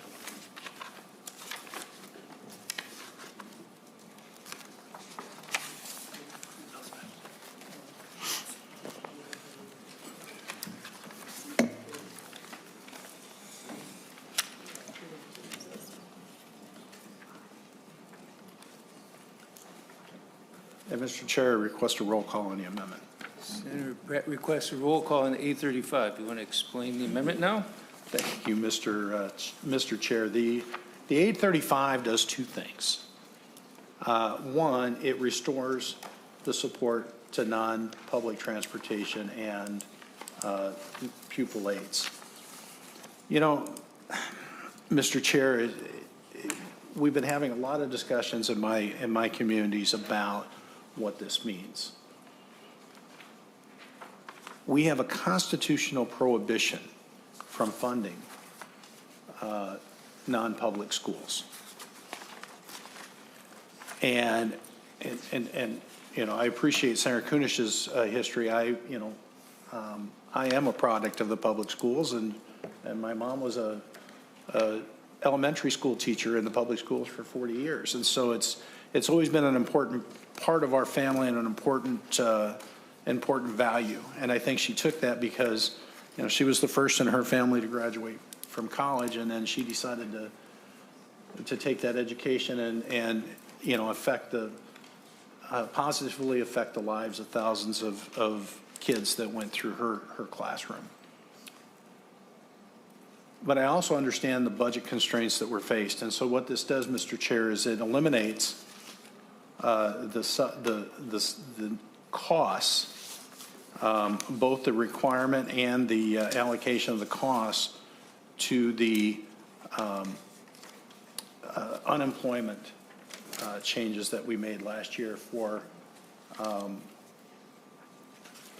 seasonal employees.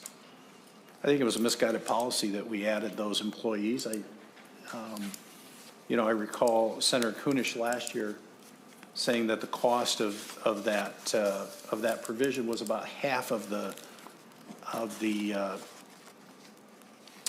increase in the basic formula.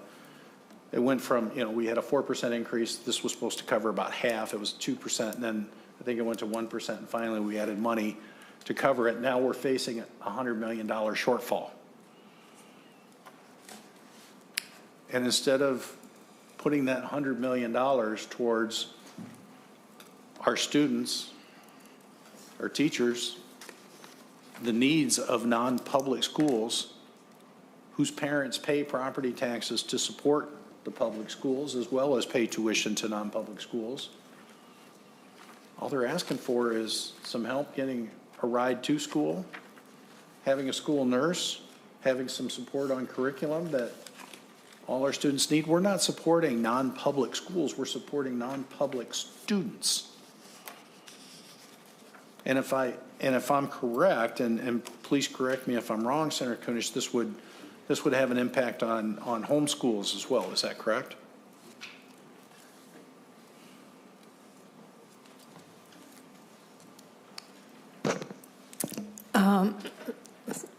Senator Kunesh or Mr. Arneson? Chair Marty and Mr. Pratt, I'm going to ask Mr. Arneson to respond to that because I'm just uncertain.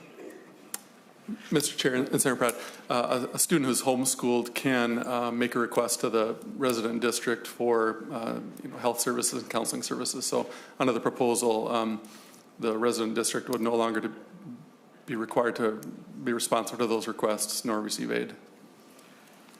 So, thank you, Mr. Chair, and Mr. Arneson, and that's what I thought, and I wanted to confirm. So it's not just about the kids that are going to private or parochial schools, but it's also about the families that decide to homeschool for whatever reason. Might be a religious reason, might be, a friend of mine from high school, his wife was a former teacher, and she just felt compelled that, she wanted to be a part of her kids' education. She wanted to spend that time with her children. We have a large network in Scott County of homeschoolers, and they're doing some fantastic work, working together to make sure that these kids get a great education. I don't think there's anything that would suggest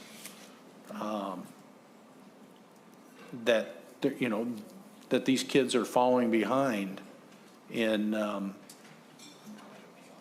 their ability to complete their education. But where we are falling short is on the mandate to cover the unemployment, to offer unemployment to seasonal workers, making it harder for school districts to staff their summer programs, and again, diverting those resources away from the classroom. And so I would hate to take away that $100 million, because quite honestly, I think what you've shown in your budget is that is going to be a huge fiscal cliff for school districts coming up when that money runs out. And again, as few as 24 students in a single school district can offset any of those savings, meaning that we're really not going to see any of the true savings that we expect from the cuts that you proposed. In fact, we'll probably see a net increase in education spending. But that's okay, because it's a statutory appropriation, and we'll just pick it up in the next forecast, and the public will never know it. And that's the scary thing about the way we budget around here sometimes is that we just expect it to be picked up in the forecast going forward, and oops, nobody ever really figured out that we didn't actually hit the targets that we did. If I were in the private sector, again, Mr. President, and I did that kind of budgeting, I would have been fired long ago. So I think this is a reasonable amendment. I think it rebalances our focus on students and student achievement.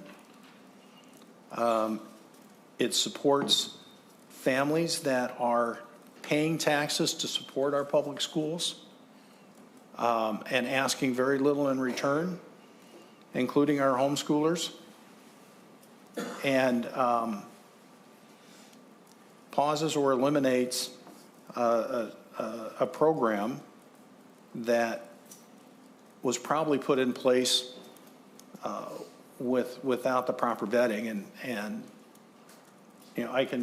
I've spent a lot of time, as Senator Champion knows, looking at the unemployment trust fund and the problems that we're having in maintaining our balances there, that this additional pressure is causing that to be a tax increase on many of our small businesses. So, Mr. Chair, I respectfully request a yes vote on the A35. Discussion on the 835 amendment. Senator Kunesh. So I would choose not to accept this amendment and continue to support our unemployment program that we have. We know that supporting our hourly workers, and these are the people that are driving the bus, they're the first people that the kids see in the morning, they're the last when they get off the bus. These are the people that are feeding our kids in their cafeterias. These are the people that are working hard in the classroom, some of them one-on-one with our students. These are the people that are taking the kids out to recess, to lunch. They are taking them to the bathroom. They're working with our kids with special needs. And there's no, I think it's really important that we recognize the value of these employees in our school system, in that they provide all of those services that are so important. And at a time when we are seeing, a real struggle to keep these hourly workers in our schools consistent from year to year. I mean, in my district, we talk a lot about our districts. The first day of school, I went to tour a couple of the schools and to greet the teachers and the students.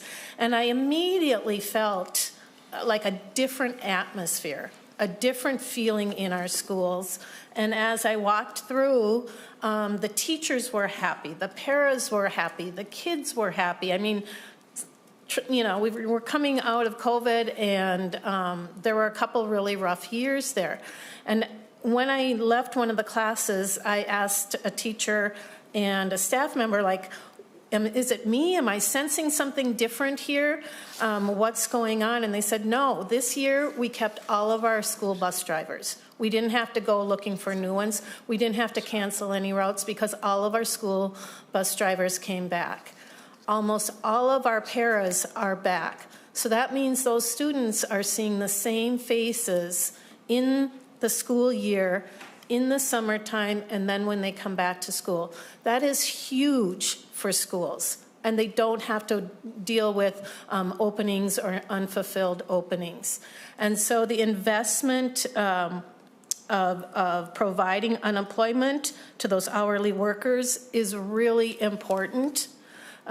We have to remember that if a person, an employee is offered a position that meets their regular position and they say, no, thank you, I've got other plans this summer, they don't receive unemployment.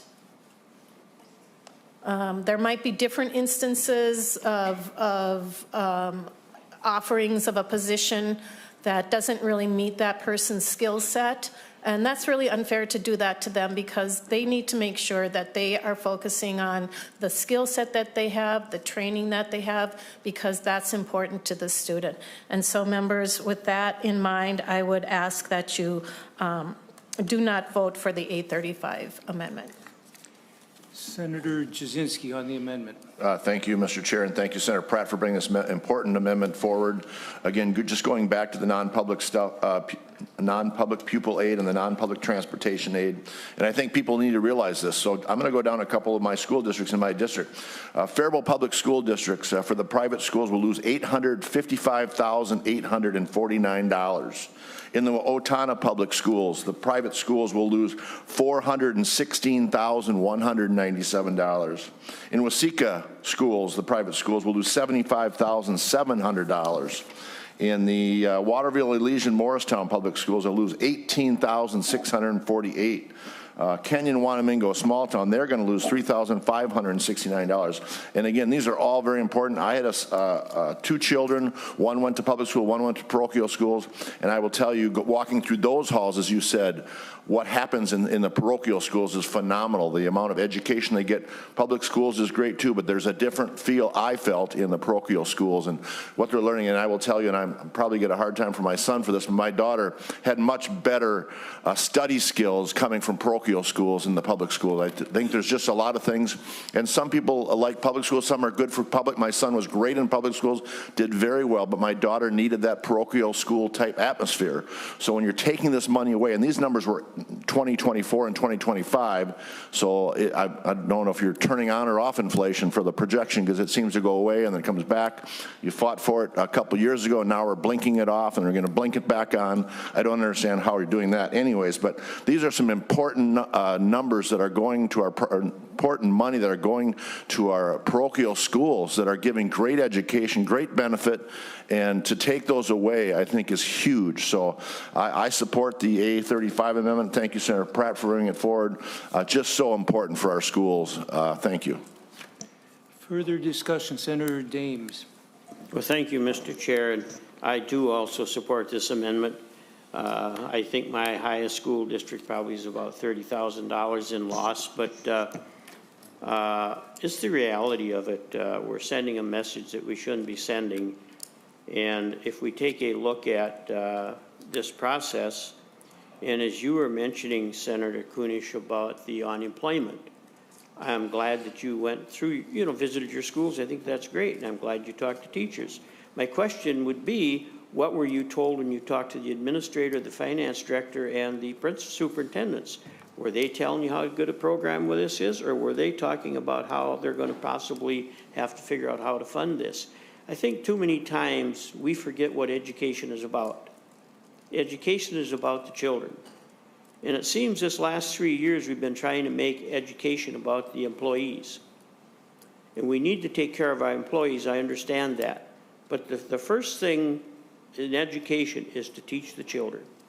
And so I do support this amendment, and I hope people will vote for it. Further discussion on the amendment. Senator Draheim. Thank you, Chair, and thank you for your bill and your work on this. I know you had a tough target to work on. I get that. But, kind of how I look at things when I served on the higher ed committee was the outcome-based and the investment that the state put to get the outcome.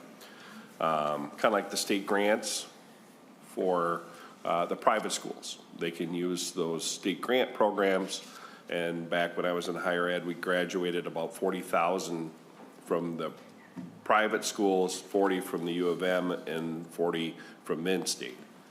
For what little we invested in those private schools, we had a great outcome. It enriched Minnesota. I look at that kind of the same way as this program. For what little, $500 to $1,000 per kid, I think it's a great investment for our future here in Minnesota.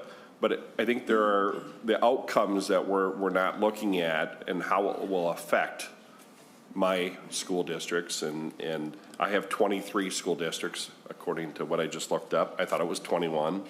I apologize for whatever two I forgot. But the 23 school districts, and I just want to bring up the ones that me and Senator Frantz share. Mankato and St. Peter are probably the biggest ones that we have the overlap in, because our districts are right next to one another.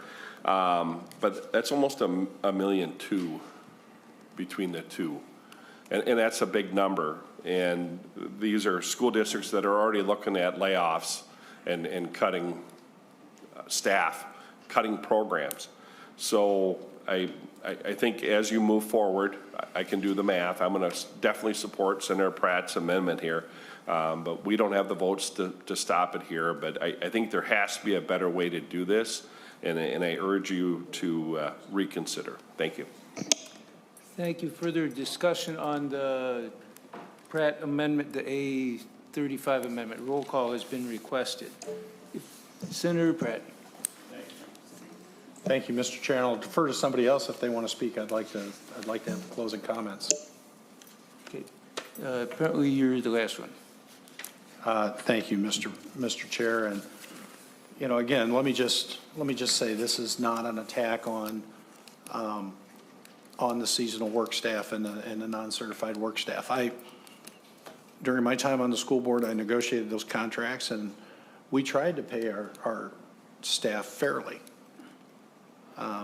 We knew the value of our bus drivers. We contracted with a local company for those, but we valued that local connection. To this day, I still remember that Elmer Klingberg was my bus driver. Got a little grouchy with me sometimes, but he was a heck of a guy. We also understood that we weren't, and all the employees understood that their contract was not a full year contract. That was a given, that they were effectively a seasonal employee. And that didn't mean we didn't respect them. That didn't mean we didn't value them. Both parties knew exactly what they were entering into. So I take a little bit of offense when, when we're accused of not valuing or respecting the people that do those jobs. We absolutely do. And there are various reasons why people take these jobs. But what we do know, Mr. President, or Mr. Chair, is that the money that is going in this program is going to support students. We're not paying for teachers. We're not paying for buildings. We're paying for curriculum. We're paying for nursing support. We're paying for special ed. We're paying for transportation. Transportation, quite honestly, that these cuts will probably hurt, because it was good that we were able to fill up those school buses with non-public students and make one extra stop at a very low cost, but make sure that we could cover and pay the bus company an amount that kept them in business. And we forget that these are families that are paying property taxes, whether they own their home or whether they're renting, because these property taxes get passed through into rent. They're paying to support our public schools. And they're asking very little in exchange. And in some districts, for just a couple of students, in other districts, for maybe a dozen or so students, we would see those savings wiped out. So why don't we just look at this the way that it really is? And that if we're going to make real cuts and real savings in education and support our students, that making sure that all our students in all our communities have a great outcome. And still respecting our non-certified staff. And making sure that these cuts actually hold and don't add to the budget deficit to make it even higher in the next forecast. I think this is a responsible budgeting amendment, and again, I request a yes vote. No further discussion on A35 amendment. Staff will take the roll. Senator Marty? No. Senator Friends? Yes. Senator Pratt? Yes. Senator Champion? No. Senator Dames? Yes. Senator Draheim? Yes. Senator Howe? Senator Jasinski? Yes. Senator Mohammed? No. Senator Murphy? No. Senator Pappas? No. Senator Wicklet? No. Senator Howe?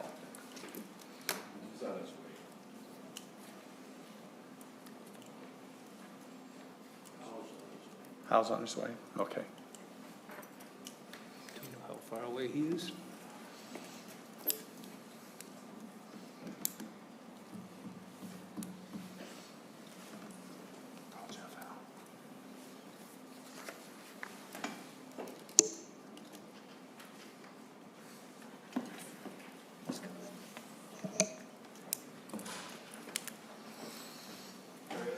Senator Howe? Aye.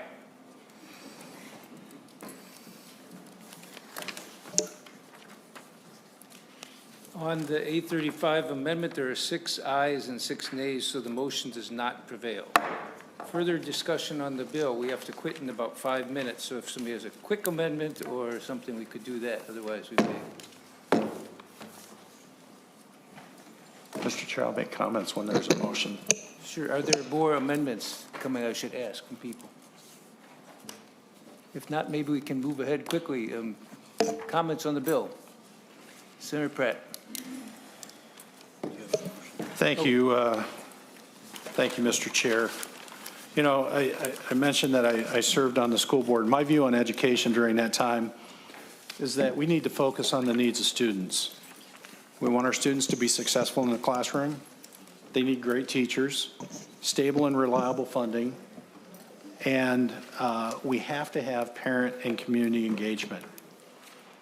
This budget, along with the policy bill that we passed last week, fails to help our kids and sends our education system further behind. While school districts are cutting budgets and laying off teachers, we are increasing MDE spending $4.7 billion million over the forecast. Further proof that Democrats are prioritizing state agencies over students. We promised schools an automatic inflation increase. And we are breaking away from that promise in the next biennium. It shows that we had poor budgeting discipline last cycle. And it's a failure to provide on the promise of stable and reliable funding. The addition of $100 million for subsidizing the unemployment for seasonal employees we just talked about. This was a misguided policy change last year. And in the committee, as I mentioned before, Senator Kunesh talked about how expensive it would be. Mr. Chair, this is going to be a huge fiscal impact on our school districts in the coming years. Support personnel, by doing this unemployment, we are adding to the 40% decrease that we've already seen in the UI Trust Fund over the last 2 years. And we're making it districts harder to staff summer programs ongoing. We put bureaucracy over student needs. Stripping away non-public school aids hurts students and families, tax-paying families. And as I mentioned, we probably won't even realize these savings in the general fund spending.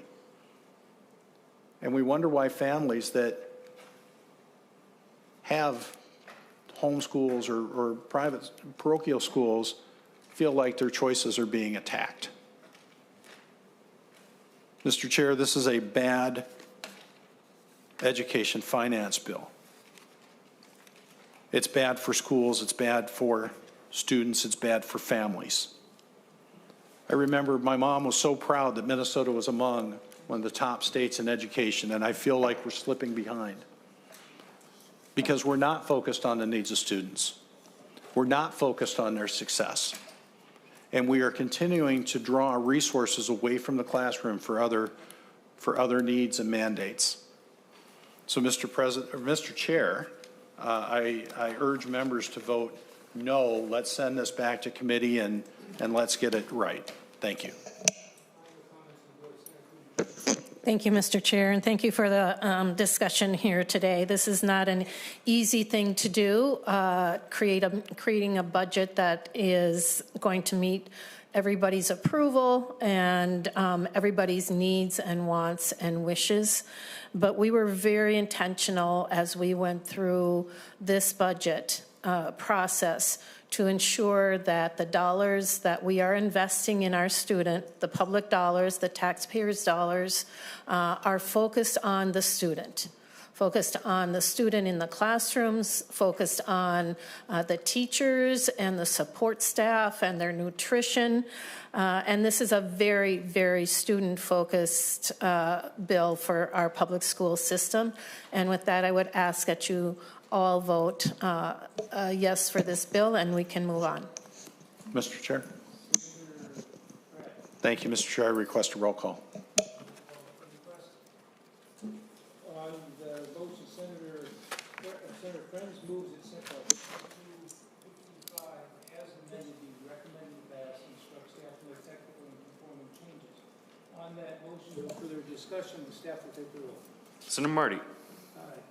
Senator Friends. Yes. Senator Pratt. No. Senator Champion. Yes. Senator Dames. No. Senator Draheim. No. Senator Howe. Senator Jasinski. No. Senator Mohammed. Yes. Senator Murphy? Yes. Senator Pappas? Yes. Senator Wickland?